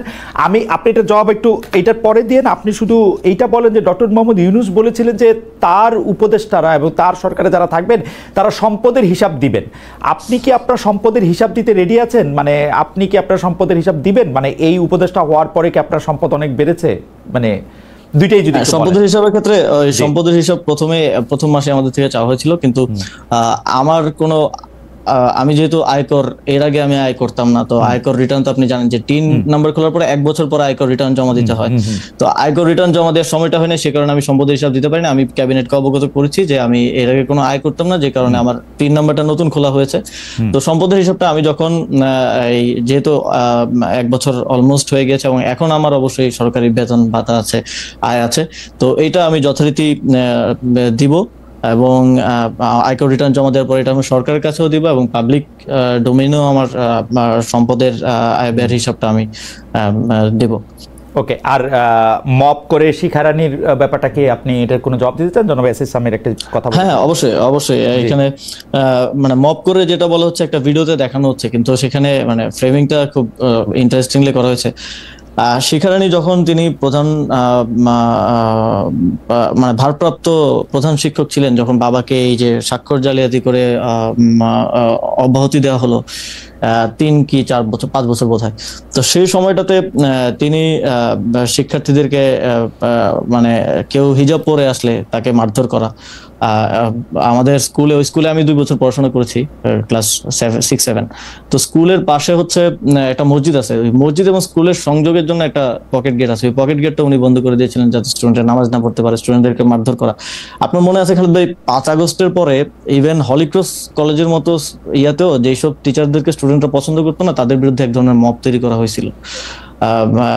এবং মানে দেশের অনেক ভালো ভালো স্কুল কলেজে এই ঘটনাগুলো ঘটেছে, এবং এটারই ধারাবাহিকতা হিসেবে 5 আগস্টের পরে শিখারানী রায়ের বিরুদ্ধে যেহেতু স্টুডেন্টদের একটা ইয়া ছিল, কিন্তু ক্ষোভ ছিল, তারা সেটার বই প্রকাশ করতে গিয়ে। জানো আসিফ মোহাম্মদ সজীব ভাই, আপনি কি সত্যি এটা বলতেছেন যে বাংলাদেশের কোনো একটা হিন্দু স্কুল শিক্ষক, আমরাও তো আসলে হিন্দি স্কুল শিক্ষক শিক্ষিকার কাছে আমরা পড়েছি, কিন্তু তারা কখনো নামাজ পড়তে বাধা দিয়েছেন, হিজাব পড়েছেন বলে কাউকে মারধর করেছেন, এরকম আমি কখনো দেখি নাই, এক্সপেরিয়েন্স করি না। খালেদ ভাই, আপনি আপনার বাড়ি তো মুরাদনগর, আপনি আপনার বাড়ি থেকে যে কাউকে হচ্ছে আমাদের ওই স্কুলের আশেপাশের যে কোনো র্যান্ডম যে কোনো বাসায় গিয়ে কথা বলতে বলেন, তারা এটা বলবে, তারা এটা একদম। এবং আমরা ওই যে রিপোর্টের ইয়াতে ওই আপনি যদি যে কোনো স্কুলের স্টুডেন্টকে জিজ্ঞেস করেন, ইভেন ওই বাচ্চাটাকে মারা হয়েছে হিজাব পরার কারণে পিটিতে, স্কুলে যে প্রারম্ভিক যে ইয়া হয়, এবং তার দাদি আসছে বিচার চাওয়ার জন্য, তার দাদিকে লাথি মেরে ফেলে দেওয়া হয়েছিল সে সময়টায়, এবং তিনি সে সময় দোর্দণ্ড প্রভাবশালী ছিলেন, এবং দুইজন স্টুডেন্টকে তার কথা না শোনার কারণে তিনি পুলিশ দিয়ে অ্যারেস্ট করেছিলেন, মানে 2জন আন্ডার এজ মানে স্কুলের স্টুডেন্ট আর কি, 14-15 বছরের 2টা বাচ্চাকে। এইগুলো আপনি সেখানে ওই আশেপাশের অভিভাবক যারা আছে যে কাউকে জিজ্ঞেস করলে এই বিষয়গুলো আপনারা জানতে পারবেন। বেশি দিন আগের তো ঘটনা না, 2014 সাল থেকে 19 সালের ঘটনা। তো এখন যে মবটা ইয়া করা হলো, সেটাতে কি আপনার ভূমিকা ছিল কোনো? আপনি বলেছিলেন যে তোমরা যাও গে। 5 আগস্টের পরে যেভাবে আসলে বিভিন্ন স্কুলে সারা দেশে মব হয়েছে, আমরা সরকার থেকে সেটা নিউট্রালাইজ করার জন্য চেষ্টা করেছি। শিক্ষা মন্ত্রণালয় সে সময় কাজ করেছে, এবং সেখানে ওই যে একটা ভিডিওতে যেখানে দেখানো হচ্ছে, সেখানে বাবা মূলত গিয়েছিলেন তাকে সেখান থেকে মানে বাঁচানোর জন্য, মানে শিক্ষার্থীদের ইয়া থেকে। শিক্ষার্থীরা প্রথমে দাবি করে পদত্যাগের, তিনি পদত্যাগ করতে রাজি না হলে এক ধরনের মানে মব তৈরি করা হয় এবং ওই ধরনের সিচুয়েশন তৈরি করা হয়। কিন্তু পূর্ববর্তী শত্রুতা এবং ইয়ার জের ধরে তিনি দায়টা আমাদের উপরে, বাবার উপরে দিয়েছেন। এবং ওই শত্রুতার রেশটা যদি আমি বলি, তাহলে তিনি এই যে স্বাক্ষর জালিয়াতি করে বাবাকে অপসারণ করার কারণেই তো উনি আসলে প্রধান শিক্ষক, উনি তো বেনিফিশিয়ারি ওটার, উনি প্রধান শিক্ষিকা হতে পেরেছেন। এবং পরবর্তীতে শিক্ষা বোর্ড সেখানে ইয়া দেয় যে ওনাকে আবার পুনর্বহাল করার জন্য, এটা ভুয়া, এবং সেখানেও ওনারা মানেননি। হাইকোর্টে ওনারা রিট করেছেন, 2বার রিট করেছেন, 2বারই ভার্ডিক্ট বাবার পক্ষে আসে। এবং পরবর্তীতে বাবা তার ওই যে 5 বছর যে চাকরিতে ছিলেন না, সেই বকেয়া বেতন ভাতা সহ আবার চাকরি পুনরায় ফেরত পান 2020 সালে। আমার মনে হয় এই ব্যাপারটা আসলে আদালতে ট্রাই করা উচিত, কারণ আপনি আপনার কথা বলছেন, তারা তাদের কথা বলছেন, সেই ব্যাপারটা আসলে আদালতে দেখা উচিত। অবশ্যই আমি আদালতে ট্রাই করব, অবশ্যই আমাদের সব এভিডেন্স আছে। রাইট, আমরা একটু খেলার মাঠে আসি। আপনাকে বড় বড় 2টি মন্ত্রণালয়, যুব ক্রীড়া মন্ত্রণালয় যথেষ্ট বড়, তার বাইরে আপনি স্থানীয় সরকার ও পল্লী উন্নয়ন সমবায় মন্ত্রণালয়, সেটি সবচেয়ে বড় মন্ত্রণালয়গুলির একটা। কিন্তু আপনার সবচেয়ে আলোচিত ঘটনা হচ্ছে যে আপনার নিয়োগ করা বিসিবি সভাপতি ফারুক আহমেদকে সরিয়ে তার জায়গায় আবার আমিনুল ইসলাম বুলবুল সাহেবকে আপনি নিয়োগ করেছেন। ফারুককে অপসারণের আগে আপনি বলেছিলেন দুর্নীতি নয়, ব্যর্থতার দায়ে তাকে সরানো হয়েছে। তো 9 মাসের মধ্যে আপনি সফল বা ব্যর্থ এটি আপনি বুঝতে পেরেছেন কিনা? বাজারে বিভিন্ন ধরনের কথা প্রচলিত আছে। একটি কথা হচ্ছে যে মানে আপনি যেভাবে চেয়েছেন সেভাবে আসলে বিসিবি আপনি পান নাই, কারণ ফারুক ভাই আসলে আপনার কথা শুনতেন না। অনেক রকম কথা আছে এরকম যে আমি যদি এটাকে এরকমভাবে বলি যে শত্রুকে ঘায়েল করতে গিয়ে আপনি ফারুক ভাইকে এরকম একটি ইয়ার মধ্যে দিয়ে নিয়েছেন। আপনি একটু বলবেন যে 9 মাসে তো ব্যর্থতা সফলতা এটা বোঝানো সম্ভব না। খালেদ ভাই, ফারুক ভাইকে তো মানে আমাদের সরকার দায়িত্বে আসার পরে আমরাই নিয়ে আসছি। এখন স্পোর্টসের ক্ষেত্রে যেটা স্পোর্টসের স্টেক হোল্ডারদের সাথে কথা বলার মাধ্যমে ওই সময়টায় সবাই ফারুক ভাইয়ের ব্যাপারে খুব পজিটিভ বলেছে, এবং সেই জায়গা থেকে ফারুক ভাইকে দায়িত্বটা দেওয়া হয়েছে, এবং এনএসসির 2জন ডিরেক্টরের কোটায় ওনাদেরকে নেওয়া হয়েছিল, সেখান থেকে উনি পরে প্রেসিডেন্ট নির্বাচিত হয়েছেন। এখন মনে করেন অনেকে এটা বলে থাকে, কিন্তু দেখেন যে বোর্ডে আরো 9 জন ডিরেক্টর আছে, 9 জন ডিরেক্টরের মধ্যে 8 জন ডিরেক্টর মন্ত্রণালয়কে অভিযোগ করেছে যে ফারুক আহমেদ স্বেচ্ছাচারিতা করছেন, কোনো সিদ্ধান্ত তিনি যেভাবে কনস্টিটিউশনে উল্লেখ আছে সেভাবে নিচ্ছেন না, এবং আমরা কাজ করতে গিয়ে যেভাবে আমাদের অভিজ্ঞতা যেটা হয়েছে বিপিএল আয়োজনে গতবার কি ব্লান্ডার হয়েছে এটা আপনি দেখেছেন। আমরা মন্ত্রণালয় থেকে ওইটা নিয়ে আমাদের একটা তথ্যানুসন্ধান কমিটি করা হয়েছিল মন্ত্রণালয় থেকে, কমিটির রিপোর্ট একটা বড় নিয়ামক ছিল এই পরিবর্তনের ক্ষেত্রে। আমরা মন্ত্রণালয় থেকে বলেছিলাম যে রাজশাহী এবং চট্টগ্রামের যে টিম দেওয়া হচ্ছে they are not capable to run a BPL team, এবং আলটিমেটলি ওইটাই হয়েছে। তারা বিদেশি প্লেয়ারদেরকে স্যালারি দিতে পারে নাই, দেশি প্লেয়ারদেরকে স্যালারি দিতে পারে নাই, আমাদের জাতীয় আন্তর্জাতিক ভাবে আমাদের অনেক মানক্ষুণ্ণ হয়েছে। এবং এই যে এগুলোকে কি আপনি মানে ব্যর্থতা বলবেন না, এগুলো তো অবশ্যই। এবং বাংলাদেশের ক্রিকেটের যে ক্রম অবনতি এবং একই সাথে ক্রিকেটের থেকে ওনার ইন্টারেস্ট আমি দেখছি যে পরবর্তীতে আবার কিভাবে প্রেসিডেন্ট হয়ে আসা যায়, সেটার জন্য ক্লাব কিভাবে নেওয়া যায়, তারপরে বিজনেস থেকে শুরু করে বিভিন্ন দিকে ওনার ইন্টারেস্টটা বেশি দেখা গেছে। তো সেই জায়গা থেকে যেহেতু আমরা আনকনস্টিটিউশনাল কিছু করি নাই, যেহেতু এনএসসির 2টা ডিরেক্টর কোড আছে, ওই ডিরেক্টর কোডে তিনি ছিলেন, যেহেতু এটা মন্ত্রণালয়ের আসলে মনোনয়ন, মন্ত্রণালয় চাইলে সেই মনোনয়ন উইথড্র করতে পারে, পারফরমেন্স বিবেচনায় আমরা মনোনয়নটা উইথড্র করেছি এবং সেখানে নতুন একজনকে মনোনয়ন দিয়েছি এবং যথারীতি তিনি নির্বাচিত হয়ে প্রেসিডেন্ট হিসেবে দায়িত্ব পালন করছেন। বিসিবির যে অন্য 8 ডিরেক্টর, মানে 9 ডিরেক্টরের মধ্যে 8 ডিরেক্টরই তো গত সরকারের সময়ও ছিলেন, সেইটা আপনারা বিবেচনায় নিয়েছিলেন কিনা যে আপনাদের 2 জন মাত্র ডিরেক্টর, শুধু আপনি নতুন নিয়োগ দিয়েছেন, কিন্তু 9 ডিরেক্টর সব ডিরেক্টরই তো সরকারের সময় ছিলেন। মোট 25 জন ডিরেক্টর ছিলেন এবং তার মধ্যে থেকে প্রায় 15 জনের কাছাকাছি পালিয়ে গেছেন বা পদত্যাগ করেছেন, 2-1 জন পদত্যাগ করেছেন, বাকিরা পালিয়ে গেছেন। তো আপনি জানেন কিনা যে বিসিবিতে তো ইলেকশনের মাধ্যমে হয়, ডিস্ট্রিক্ট ডিভিশনের সরকারের প্রভাব থাকে, কিন্তু ক্লাবে কিন্তু সরকারের অত বেশি প্রভাব থাকে না, কারণ ক্লাবগুলো ওন করে বিভিন্ন কর্পোরেট প্রতিষ্ঠান। তো ক্লাবের ভোটে যারা নির্বাচিত হয়েছেন তাদেরকে তো অপসারণ করা কনস্টিটিউশনালি আমাদের জন্য পসিবল না। আমাদের জন্য মানে তারা যখন অভিযোগ করলো তখন অভিযোগটা আমলে নেওয়ার সময় আপনি এই ব্যাপারটা ভেবেছিলেন কিনা যে তারা না, অভিযোগ অবশ্যই আওয়ামী লীগ আমলে একটা মজার ব্যাপার হইলো, মানে এটাতে বিসিবির বোর্ডের ডিরেক্টররা যারা এখনো আছেন তাদের অনেকেই আমার খুবই, কিন্তু আমি এটা বলতে বাধ্য, গত সরকারের সময় কিন্তু কর্পোরেটও আসলে সরকারের দখলেই ছিল, মানে এটা আপনি আবহানী লিমিটেড বলেন, অবশ্যই প্রভাবের বাইরে তো ছিল না, প্রভাবের ইন্ডিপেন্ডেন্ট ডিরেক্টর, তবে তাদের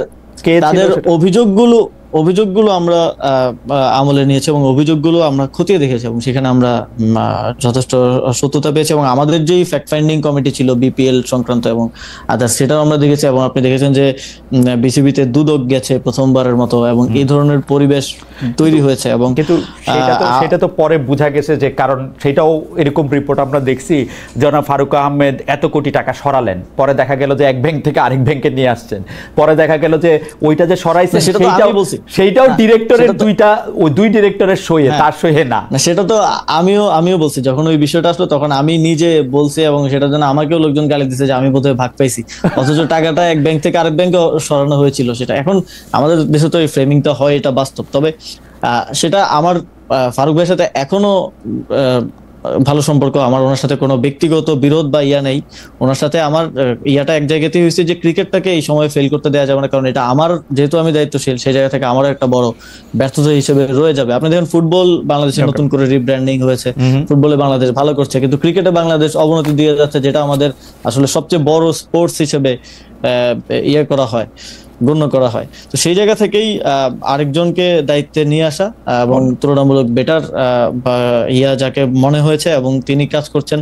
সামনে বিসিবির ইলেকশন হবে, ইলেকশনের মাধ্যমে গণতান্ত্রিক প্রক্রিয়া, পরবর্তীতে যে প্রেসিডেন্ট আসবে বা যারা আসবে তারাই দায়িত্ব পালন করবেন। জনাব আসিফ সজীব ভাইয়া, অন্য প্রসঙ্গে যাওয়ার আগে এই প্রসঙ্গে একটা প্রশ্ন করে নেই যে, আপনি ক্রিকেট মাঠে গেলে আপনার নামে মিছিল হয়, সেটা আন্তর্জাতিক খেলা হোক বা বিপিএল খেলা হোক, এই চর্চা আমরা পাপন সাহেবের আমলে দেখেছি, পুরনো ওই বন্দোবস্ত পরিত্যাগ করছেন না কেন? মানে নাকি উৎসাহ দিচ্ছেন যারা আপনার নামে স্টেডিয়ামে গেলে আইসক্রিম খেতে পায়?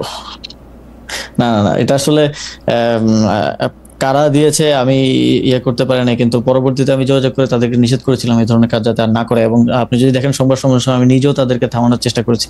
এটা তো আসলে যখন মনে করেন বুলবুল ভাই, আমাদের ক্ষেত্রে একটা পারসেপশন হয় যে আমাদের হয়তো পলিটিক্যাল লোকজন আছে, কিন্তু বুলবুল ভাই যখন অস্ট্রেলিয়া থেকে 15 বছর পরে আয়েশা প্রথম বিসিবিতে ঢুকলেন, তখনও তো বিসিবিতে ওনার নামে মিছিল হয়েছে। আচ্ছা, তাহলে এরা কারা? আসলে সবসময় কিছু লোকজন ভাই থাকে যারা একটু মিছিল দেয়। এটা করে বা একটু অতি উৎসাহী এই ধরনের কার্যক্রম করে থাকে, কিন্তু এটা পরবর্তীতে আমি তাদের সাথে যোগাযোগ করে এই ধরনের কাজ করার ক্ষেত্রে নিরুৎসাহ। ঠিক আছে, আমরা আরেকটু সিরিয়াস বিষয়ে যাই। এটা ইদানিংকার বিষয়। মিটফোর্ডে পাথর দিয়ে যখন থেতলে হত্যা করা হয়, তখন আপনি ক্ষোভ নিয়ে ফেসবুকে লিখেছিলেন, প্রস্তর যুগে স্বাগতম, কেউ ইতিহাস থেকে শিক্ষা নেবেন না, ধন্যবাদ। কিন্তু আমরা গত বছর থেকেই দেখেছি ভাত খাওয়ানোর পর ঢাকা বিশ্ববিদ্যালয়ে পিটিয়ে একজনকে হত্যা করা হয়েছে, কথিত তৌহিদি জনতা শতাধিক মাজারে আগান দিয়েছে, গুড়িয়ে দিয়েছে, পোশাকের জন্য কোথায় কীভাবে চলাচল করবে এই কারণে নারীরা আক্রান্ত হয়েছে। সেক্ষেত্রে তৌহিদি জনতা অভিযুক্তদের ফুলের মালা গলায় দিয়ে বরণ করেছে, ঘোষণা দিয়ে বুলডোজার অভিযানের মাধ্যমে বাড়িঘর গুড়িয়ে দেওয়া। এসব ঘটনা প্রস্তর যুগের মধ্যে পড়বে কিনা, আপনি কোনো ঘটনায় প্রতিক্রিয়া জানার সময় সিলেক্টিভ কিনা, এবং সিলেক্টিভ হতে গিয়ে আপনি এক ধরনের লোকদের সন্তুষ্ট করতে চান কিনা? ঢাকা বিশ্ববিদ্যালয়ের ঘটনায়ও তো আমি পোস্ট করেছি যে এই ধরনের মব কোনোভাবেই আসলে কোনোভাবেই গ্রহণযোগ্য না, এবং সেটাতেও শাস্তি নিশ্চিতের জন্য, গ্রেফতারের জন্য আমার জায়গা থেকে আমি কাজ করার চেষ্টা করেছি। মাজারে যে ধরনের ভাঙচুর হয়েছে সেটাও আমরা স্ট্রংলি কন্ডেম করেছি, এবং উপদেষ্টা মাহফুজ আলম এই বিষয়টা নিয়ে অনেক সোচ্চার ছিলেন, তিনি কাজ করেছেন, সরকার কাজ করেছে। এবং এই যে আইন শৃঙ্খলা পরিস্থিতির, আমি মনে করি এই সরকারের একটা বড় নেগেটিভ এবং ইয়ার জায়গা হচ্ছে আইন শৃঙ্খলা পরিস্থিতি সম্পূর্ণ নিয়ন্ত্রণ বা উন্নয়ন করতে না পারা। আইন শৃঙ্খলা পরিস্থিতি আসলে সবসময়ই যে খুব ভালো অবস্থায় থাকে তা না, তবে এই সরকারের সময়টাতে দেখা গেছে যে বিগত সময়ের তুলনায় এই ধরনের ঘটনা একটু বেশি ঘটেছে।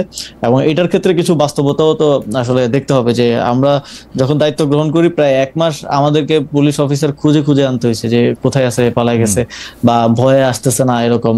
এবং আমার জানা মতে প্রায় 150-র উপরে অফিসার ইতিমধ্যেই স্টেশনে না থাকার কারণে, মানে পালিয়ে যাওয়ার কারণে অলরেডি বহিষ্কৃত হয়েছেন, বা তাদের বিরুদ্ধে পুলিশের অভ্যন্তরীণ যে ডিপার্টমেন্টাল প্রসিজার চলছে।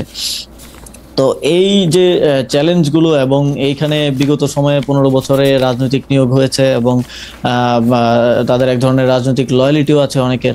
তো সেই জায়গা থেকে এই পুলিশ এবং এই আইন শৃঙ্খলা, এই বাস্তবতা যেমন আছে, এই সবকিছু মিলিয়ে আইন শৃঙ্খলা পরিস্থিতির ক্ষেত্রে এই সরকার অন্যান্য ক্ষেত্রে, যেমন অর্থনীতির ক্ষেত্রে যেভাবে সাফল্য দেখাতে পেরেছে, আইন শৃঙ্খলা নিয়ন্ত্রণের ক্ষেত্রে সেভাবে সাফল্য দেখাতে পারে নাই। এবং আরেকটা বিষয় আছে এখানে, কিছু ক্ষেত্রে এখানে রাজনৈতিক দলগুলো সরকারকে অনেক সহযোগিতা করেছে, এটা অবশ্যই স্বীকার করতে হবে। যেমন প্রথম দিকে যখন বিভিন্ন মাইনরিটিস বিভিন্ন বা ইয়ার উপরে হামলা হচ্ছিল, তখন আপনারা দেখেছেন যে জামাতে ইসলামী কিংবা বিএনপি সহ আরো রাজনৈতিক দল যারা আছেন তারা সেখানে পাহারা দিয়েছেন, ছাত্ররা পাহারা দিয়েছে।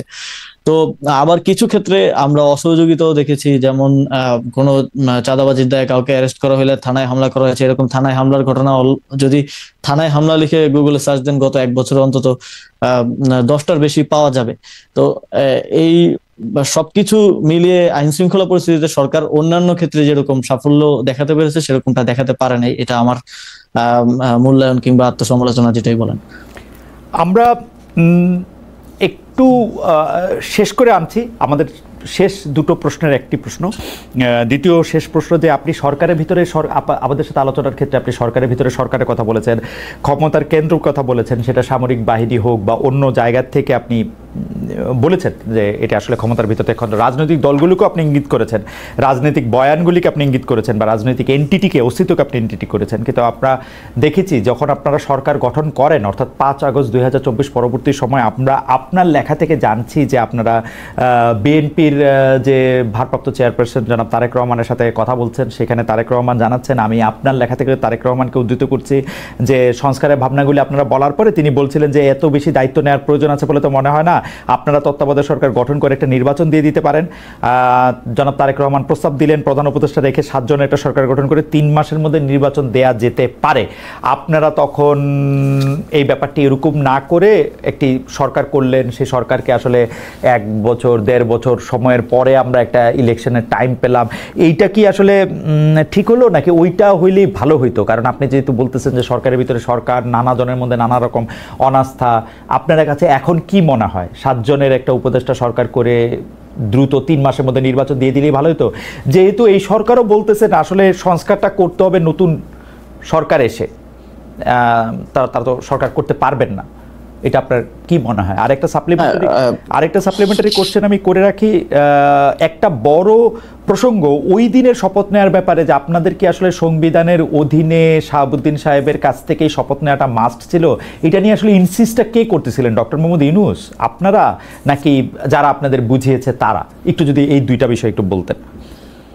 প্রথমত আমাদের এক দফার প্রথম অংশ হচ্ছে শেখ হাসিনার পতন, এবং দ্বিতীয় অংশে আছে হচ্ছে ফ্যাসিবাদী ব্যবস্থার বিলোপ। ফ্যাসিবাদী ব্যবস্থার বিলোপ এই অংশ বাস্তবায়নের জন্যই এটাই ছিল আমাদের মূল উদ্দেশ্য 5ই আগস্টের পর থেকে, এবং সেইখান থেকেই আমরা মনে করেছি যে শুধুমাত্র একটা নির্বাচন এই ফ্যাসিবাদী ব্যবস্থার বিলোপ করতে পারবে না। সেই জায়গা থেকে রাষ্ট্রের বিভিন্ন সাংবিধানিক প্রতিষ্ঠান থেকে শুরু করে একটা বড় ধরনের পরিবর্তন এবং সংস্কার প্রয়োজন, সেই জায়গা থেকেই একটা অন্তর্বর্তীকালীন মানে সরকার গঠন করা। যদিও আপনি যদি আমাদের রূপরেখা দেখেন 5 আগস্টের আগেও যখন আমি একটা 5 পয়েন্টস রূপরেখা দিয়েছিলাম, সেখানে স্পষ্টভাবে উল্লেখ ছিল যে রাজনৈতিক তারপরে সিভিল সোসাইটির প্রতিনিধি, ছাত্র প্রতিনিধি মিলিয়ে আমরা একটা জাতীয় সরকার করতে চাই। যদিও জাতীয় সরকারটা বিএনপি ডিনাই করার কারণে সেটা করা সম্ভব হয়নি, সেটা হলে এই সরকারটা আরো শক্তিশালী হতে পারত। এবং এই যে বিভিন্ন সময় কথা ওঠে এই সরকারের ম্যান্ডেট কতটুকু আছে, সংবিধান সংস্কার করতে পারবে কিনা, বা কতটুকু করতে পারবে কতটুকু করতে পারবে না, কিংবা অনির্বাচিত সরকার, এই জিনিসগুলো থাকতো না। এবং একটা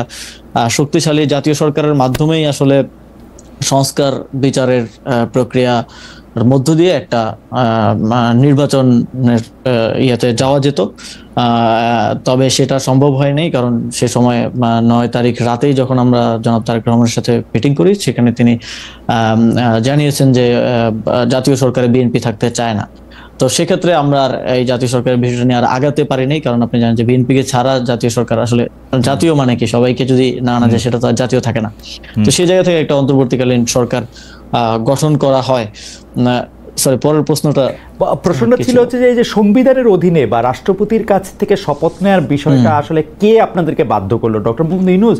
কারণ আমরাও শুনেছি যে আপনারা জাতীয় সরকার করতে চেয়েছিলেন, কিন্তু জাতীয় সরকার যখন হলো না, মানে 7 তারিখের বা 8 তারিখের মিটিং যখন হলো না, আপনারা যখন সন্ধ্যায় শপথ নিতে গেলেন, সেই শপথটা যে আওয়ামী লীগ নিযুক্ত অর্থাৎ শেখ হাসিনার নির্বাচিত বা নিযুক্ত রাষ্ট্রপতির কাছ থেকে করতে হবে বা সংবিধান মেনে করতে হবে, এইটাতে আপনারা কিভাবে মানে একমত হলেন বা বাধ্য হলেন? আমি যদি প্রথমত ওই সময়কার যে বাস্তবতা, 5ই আগস্ট আমরা প্রথমত যে 5ই আগস্ট আমরা দেখলাম যে রাজনৈতিক দলগুলো ক্যান্টনমেন্টে গেলেন, অথচ একটা মানে সফল গণঅভ্যুত্থানের পরে আমরা আশা করেছিলাম যে রাজনৈতিক দলগুলো গণঅভ্যুত্থানের নেতৃত্বের সাথে বসবেন এবং রাজনৈতিক সিদ্ধান্তটা রাজনৈতিক জায়গা থেকেই হবে। রাজনৈতিক সিদ্ধান্তটা বাংলাদেশে বারবার বাংলাদেশের ইতিহাসে আমরা দেখেছি সামরিক হস্তক্ষেপ সেখানে হয়েছে, সর্বশেষে 11 সময় দেখেছি, এবং কোনো অভিজ্ঞতাই কিন্তু ভালো না বাংলাদেশের ইতিহাসের জন্য, যে কোনো সামরিক হস্তক্ষেপই আসলে শেষ পর্যন্ত দেশের জন্য ভালো কিছু বয়ে আনতে পারে নাই। তো সেই জায়গা থেকে আমাদের একটা ইয়া ছিল যে রাজনৈতিক সিদ্ধান্তগুলো, সরকার গঠনের সিদ্ধান্তটা সামরিক হস্তক্ষেপ মুক্ত রাখা। কিন্তু যখন আসলে 5ই আগস্ট আমরা যখন রাজপথে যখন গণভবনের দিকে যাচ্ছি, তখন রাজনৈতিক দলগুলো ক্যান্টনমেন্টে যাচ্ছে আলোচনা করার জন্য। এইটা ছিল প্রথম, ওই যে আমি যে বললাম ক্ষমতার কেন্দ্রগুলা ভাগ হয়ে যাওয়া বা ম্যান্ডেটটা আসলে রাজনৈতিক দলগুলো তো না, আপনার সহযোদ্ধারাও তো গিয়েছিলেন সে সময় ক্যান্টনমেন্টে। সে সময় ক্যান্টনমেন্টে খুব ইন্টারেস্টিংলি যে 3 জনকে আসলে সমন্বয়ক হিসেবে দেখানো হয়েছিল, তারা সমন্বয়ক ছিল না, তারা ভুয়া। এবং পরবর্তীতে তাদের সাথে যোগাযোগ করে আমরা জানতে পেরেছি যে বঙ্গভবনের বাইরে তারা ওই দিক দিয়ে হাঁটতেছিল আন্দোলনের অংশ হিসেবে, ওইখান থেকে তাদের 3 জনকে ধরে নিয়ে যাওয়া হয়েছে। তো তারা আমাদের সমন্বয়ক তালিকায় নাই। তো এটা এইভাবে ফ্রেমিং করা হয়েছে যে সমন্বয়করাও বৈঠকে আছে, সমন্বয়করাও সিদ্ধান্ত গ্রহণ প্রক্রিয়ায় আছে।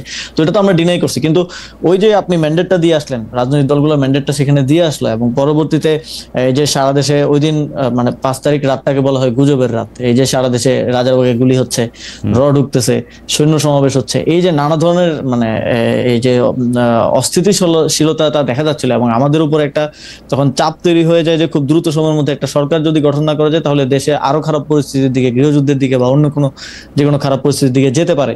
তো সেই জায়গা থেকে হচ্ছে আমরা সেদিন রাতেই দেখবেন যে কোনো ধরনের কারোর সাথে আলোচনা ছাড়াই এক ধরনের বিপ্লবী কায়দায় ভিডিও বার্তা দিয়ে আমাদের বর্তমান মাননীয় প্রধান উপদেষ্টা হিসেবে কিন্তু ঘোষণা করি এটা 6 তারিখ হচ্ছে প্রথম প্রহরে রাত 3টা কি 4টার দিকে আমরা 3জন ভিডিও বার্তা এসে ঘোষণা করে দিই। পরের দিন হচ্ছে বৈঠক হয়, এবং বৈঠকের ব্যাপারে ইন্টারেস্টিংলি যখন আমার কথা হচ্ছিল তখন আমাদেরকে বলা হচ্ছিল ক্যান্টনমেন্টে আসার জন্য, কিন্তু ওই যে আমাদের ওই চিন্তা যে আমরা সামরিক হস্তক্ষেপ রাজনৈতিক সিদ্ধান্তে আসতে দিব না, সেই জায়গা থেকে আমরা বলেছি না, ক্যান্টনমেন্টে না, আপনারা ইয়াতে আসেন, ঢাকা বিশ্ববিদ্যালয়ে আসেন, আমরা ভিসি স্যারের বাসভবনে বা অফিসে বৈঠক করি। কিন্তু তাদের থেকে তখন বলা হয় যে এটা সম্ভব না, তাহলে আমরা এটা মাঝামাঝি জায়গায় আসি, আমরা বঙ্গভবনে তাহলে আসি।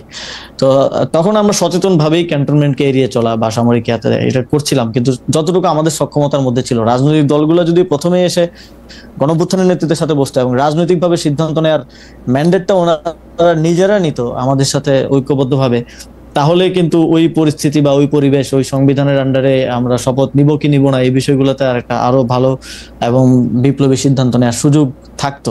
তো সেই সুযোগটা আমাদের হাতে তখন, মানে ওই সময়কার বাস্তবতায় এখন এসে বলতে পারি যে এটা করলে এরকম হতে পারতো, ওইটা করলে এরকম হতে পারতো, কিন্তু ওই সময়কার যে বাস্তবতা, তার মানে ওই সময় যে রাজনৈতিক দলগুলি ক্রিয়াশীল ছিল, অর্থাৎ জামায়াতে ইসলামী, তারপরে হচ্ছে যে মানে জনাব জোনায়েদ সাকির দল, তারপরে হচ্ছে আরো ছিল বিএনপি, জাতীয় ইয়াতে অংশগ্রহণ না করলেও ক্যান্টনমেন্টে সে আলোচনায় অংশ নিল। তারাই আসলে এই প্রক্রিয়াটা করলো এরকম, যাতে আপনারা সংবিধানকে সমুন্নত রেখে রাষ্ট্রপতির কাছে শপথ নেন, ওরকম তারাই করলো ব্যাপারটা। তাদের অ্যাকশনের কারণেই ওই পরিস্থিতিটা আসলে মানে তৈরি হলো আর কি। আমরা কিন্তু মানে শপথের আগ পর্যন্ত এটা চেষ্টা করে যাচ্ছিলাম যে আমরা শপথটা ইয়াতে নেই, মানে শহীদ মিনারে নেই, এবং যখন আমরা প্রধান উপদেষ্টার নাম ঘোষণা করি ভিডিও বার্তা আপনি দেখেন, তখন তো আমরা কারোর সাথে আলোচনা করি নাই যে মানে তখন আমরা না রাষ্ট্রপতির সাথে আলোচনা করেছি, না ইয়ার সাথে তিন বাহিনী প্রধানের সাথে আলোচনা করেছি, আমরা কিন্তু ওনাকে প্রধান উপদেষ্টা ঘোষণা করে দিয়েছি।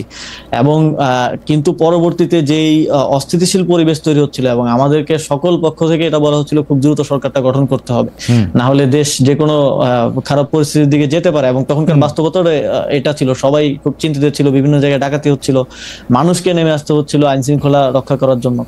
তো সেই পরিস্থিতিতে আসলে খুব দ্রুততার সাথে সরকার গঠনটা, এবং তখন লিয়াজু কমিটির মাধ্যমে একটা প্রক্রিয়ার মধ্য দিয়ে আসলে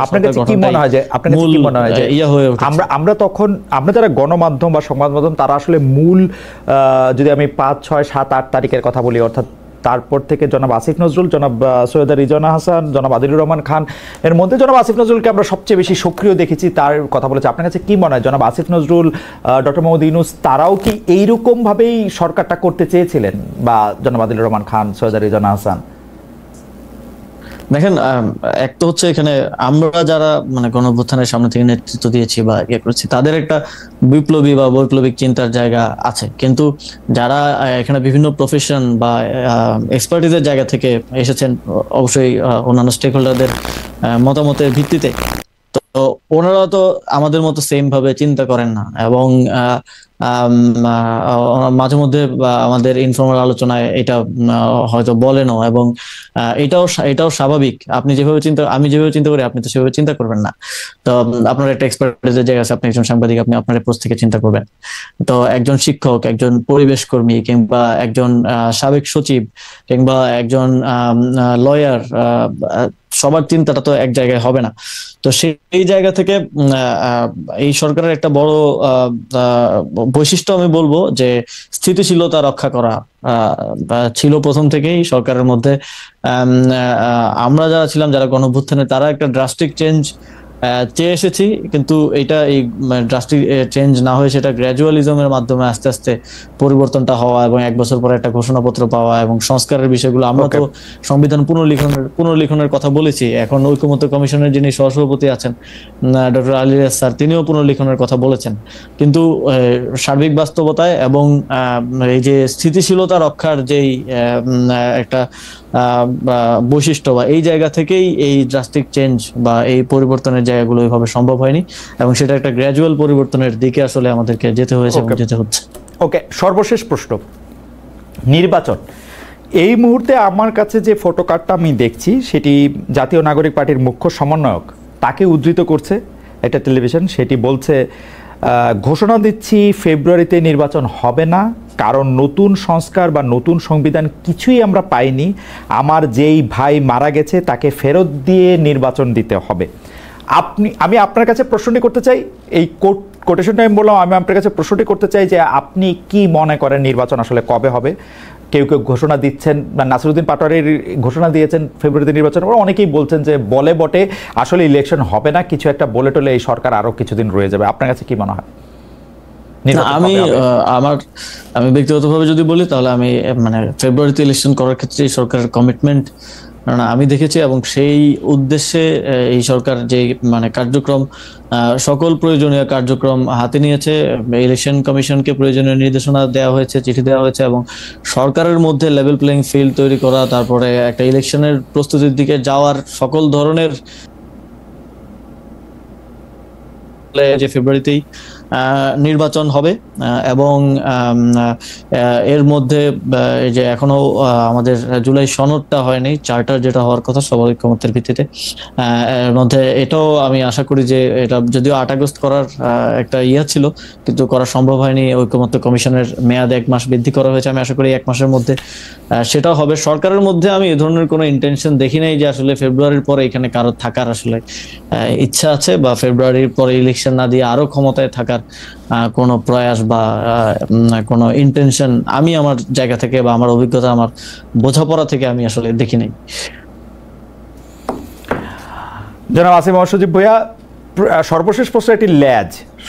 কয়েকদিন আগে বিএনপির চেয়ারপারসনের পিএস, মানে যিনি সাবেক সরকারি কর্মকর্তা ছিলেন, তিনি বলেছেন যে 8 জন উপদেষ্টার বিরুদ্ধে দুর্নীতির অভিযোগ তার কাছে রয়েছে, যেটি অবশ্য তা আপনার কাছে কি মনে হয়? তিনি যে 8 জনের কথা বলেছেন এর মধ্যে আপনার নাম আছে, বা তিনি কার কথা বলেছেন? মানে ঘুরে ফিরে কি উপদেষ্টার এপিএস এর 200 কোটি টাকার কথাও ওইটার মধ্যে ঘুরে ফিরে আলোচনা হয়েছে। আমার মনে হয় বললে খুব স্পষ্টভাবে বলা উচিত, তার জন্য নাম বলতে তো কোনো সমস্যা নেই যদি ওনার কাছে অভিযোগ এবং প্রমাণ থাকে। এবং যদি দেখেন পরবর্তীতে বিএনপি থেকে প্রেস রিলিজ দেওয়া হয়েছে যে ওনার বক্তব্য বিএনপির বক্তব্য না, এবং জনাব মির্জা ফখরুল ইসলাম আলমগীর বিএনপির মহাসচিব তিনিও একটা প্রেস রিলিজ দেওয়ার মাধ্যমে এই বক্তব্যটাকে বিএনপির বক্তব্য বলে ডিনাই করেছেন। এবং আমার মনে হয় ওনার কাছে যদি অভিযোগ এবং প্রমাণ থাকে সেটা আরো স্পষ্টভাবে বলা উচিত। এখন তো সেই স্বাধীনতা আছে, এখন তো মানে সরকারকেও গালিগালাজ করা যায়, এখন তো কেউ কাউকে উঠায় নেওয়া যায় না, তো এখানে রাগঢাক রাখার তো কোনো কারণ নেই যদি ওনার কাছে থেকে থাকে। সরকারের গালিগালাজ বলে করা যায় না। সরকার আপনাকে গালিগালাজ করলে বা আপনাকে বকা দিলে বা আপনাকে সমালোচনা করলে নাকি জেল টেল দেওয়া হয়। কয়েকদিন আগে নাকি কি স্কুলের এক বাচ্চাকে জেল দেওয়া হয়েছে ফেসবুকে কি পোস্ট দেওয়ার কারণে। মানে এগুলি আপনারা আমি এখন ওইটা আপনার জন্য প্রশ্ন ছিল না বলে ওটা এরকম স্পেসিফিক না, কিন্তু আসলে উপদেষ্টাদের বিরুদ্ধে কথা বললে কি জেল হয় এরকম আপনি শুনছেন? বা প্রধান উপদেষ্টা? না খালেদ ভাই, প্রতিদিনই তো হচ্ছে। এখন ফেসবুক খুলে দেখা যাবে কেউ না কেউ সরকারকে অথর্ব সরকার বলতেছে, বা কোনো একজন উপদেষ্টাকে গালি দিচ্ছে, এই যে পাথর ইস্যু নিয়ে রেতন আপার ব্যাপারে বলতেছে, বা আমার মন্ত্রণালয়ের কোনো ব্যর্থতা সফলতা এগুলো নিয়ে আমাকে গালি দিচ্ছে, এবং ট্যাগ করে এই যে ট্যাগ করলে তো মেনশনে আসে, মেনশনে গিয়ে মাঝে মাঝে দেখি যে ট্যাগ করেও গালি দিচ্ছে, তো সেটা তো কিছু হচ্ছে না। এখন তো ওই প্র্যাকটিসটাই সরকারের মধ্যে নাই। আপনার সঙ্গে লম্বা আলাপে আমরা অনেকগুলি বিষয় জানতে পারলাম, আপনার বিষয়েও জানতে পেরেছি, আমরা মন্ত্রণালয়ের বিষয়ে জানতে পেরেছি, আপনার এলাকা নিয়েও জানতে পেরেছি। তবে আমার মনে হয় জনাব আসিফ মাহমুদ সজীব ভূঁইয়া, এটা আমার ধারণা, আপনার এই সাক্ষাৎকারটি বা আপনার সাথে এই আলোচনাটি, কথোপকথনটি যদি মুরাদনগরের মানুষ দেখে থাকেন, তারা আপনার অবস্থানটা একদম স্পষ্ট জানবেন, এবং হয়তো ওইখানে যিনি বিএনপির নেতা আছেন জনাব কায়কোবাদ, উনি খুব খুশি হবেন যে আপনি আসলে ওইখানে মানে প্রতিদ্বন্দ্বিতা করছেন না, বা আপনার উদ্দেশ্য সেখানে নির্বাচন করা নয়। এছাড়াও আরও অনেকগুলি বিষয়, সরকারের ভিতরে ক্ষমতার কেন্দ্র, সামরিক বাহিনীর অবস্থান, কাগজে কলমে নানা বিষয়ে আপনি কথা বলেছেন। আপনি আমাদের দর্শকদের উদ্দেশ্যে যদি আপনার কিছু বলার থাকে আপনি একটু যোগ করতে পারেন, তার আগে আমি আপনাকে অনেক ধন্যবাদ দিয়ে রাখি। অবশ্যই এই মুহূর্তে, হ্যাঁ জি, আপনি শেষ করেন। এই মুহূর্তে বাংলাদেশ একটা মানে গুরুত্বপূর্ণ ঐতিহাসিক সময় পার করছে, এবং এই বিগত এই 1 বছর বাংলাদেশের এবং জুলাই গণঅভ্যুত্থানের পরে মানুষের মধ্যে যে রাজনৈতিক সচেতনতা এবং রাজনীতি নিয়ে কথা বলার যে পরিবেশ এবং তো প্র্যাকটিসটা তৈরি হয়েছে, আমি মনে করি এটা বাংলাদেশের গণতন্ত্র এবং ভবিষ্যতের জন্য খুব ভালো একটা বিষয়। এবং আমি প্রত্যাশা করব বাংলাদেশের জনগণের কাছ থেকে যে এটা এভাবেই সামনের দিনেও থাকবে, বাংলাদেশের মানুষ কথা বলবে, কোনো সাপ্রেশনে তারা আর দমে যাবে না, এবং বাংলাদেশে এই যে গণতান্ত্রিক গণতান্ত্রিক পরিবেশ যেখানে বাক স্বাধীনতা এবং গণতান্ত্রিক মূল্যবোধগুলো সঠিকভাবে প্র্যাকটিসগুলো করা যায়, এই পরিবেশটা সামনের দিনও থাকবে। এই জন্য আমার আহ্বান থাকবে সকল স্টেক হোল্ডার, রাজনৈতিক সামাজিক স্টাবলিশমেন্ট থেকে শুরু করে সবাই একটা ইতিবাচক এবং সুন্দর বাংলাদেশ গড়ার জন্য একসাথে কাজ করবে। জনাব আসিফ মোহাম্মদ সজীব ভাই, আপনাকে অনেক ধন্যবাদ আমাদের সাথে যুক্ত হওয়ার জন্য। আমরা ভবিষ্যতে আশা করবো আপনি যখন রাজনীতি শুরু করবেন তখনও যাতে আপনার সাথে আমাদের কথোপকথন হয়, এবং আপনাকে শুভেচ্ছা এবং ধন্যবাদ জানিয়ে দর্শকদেরও অনেক ধন্যবাদ জানিয়ে আমরা আজকের অনুষ্ঠান এখানে শেষ করছি।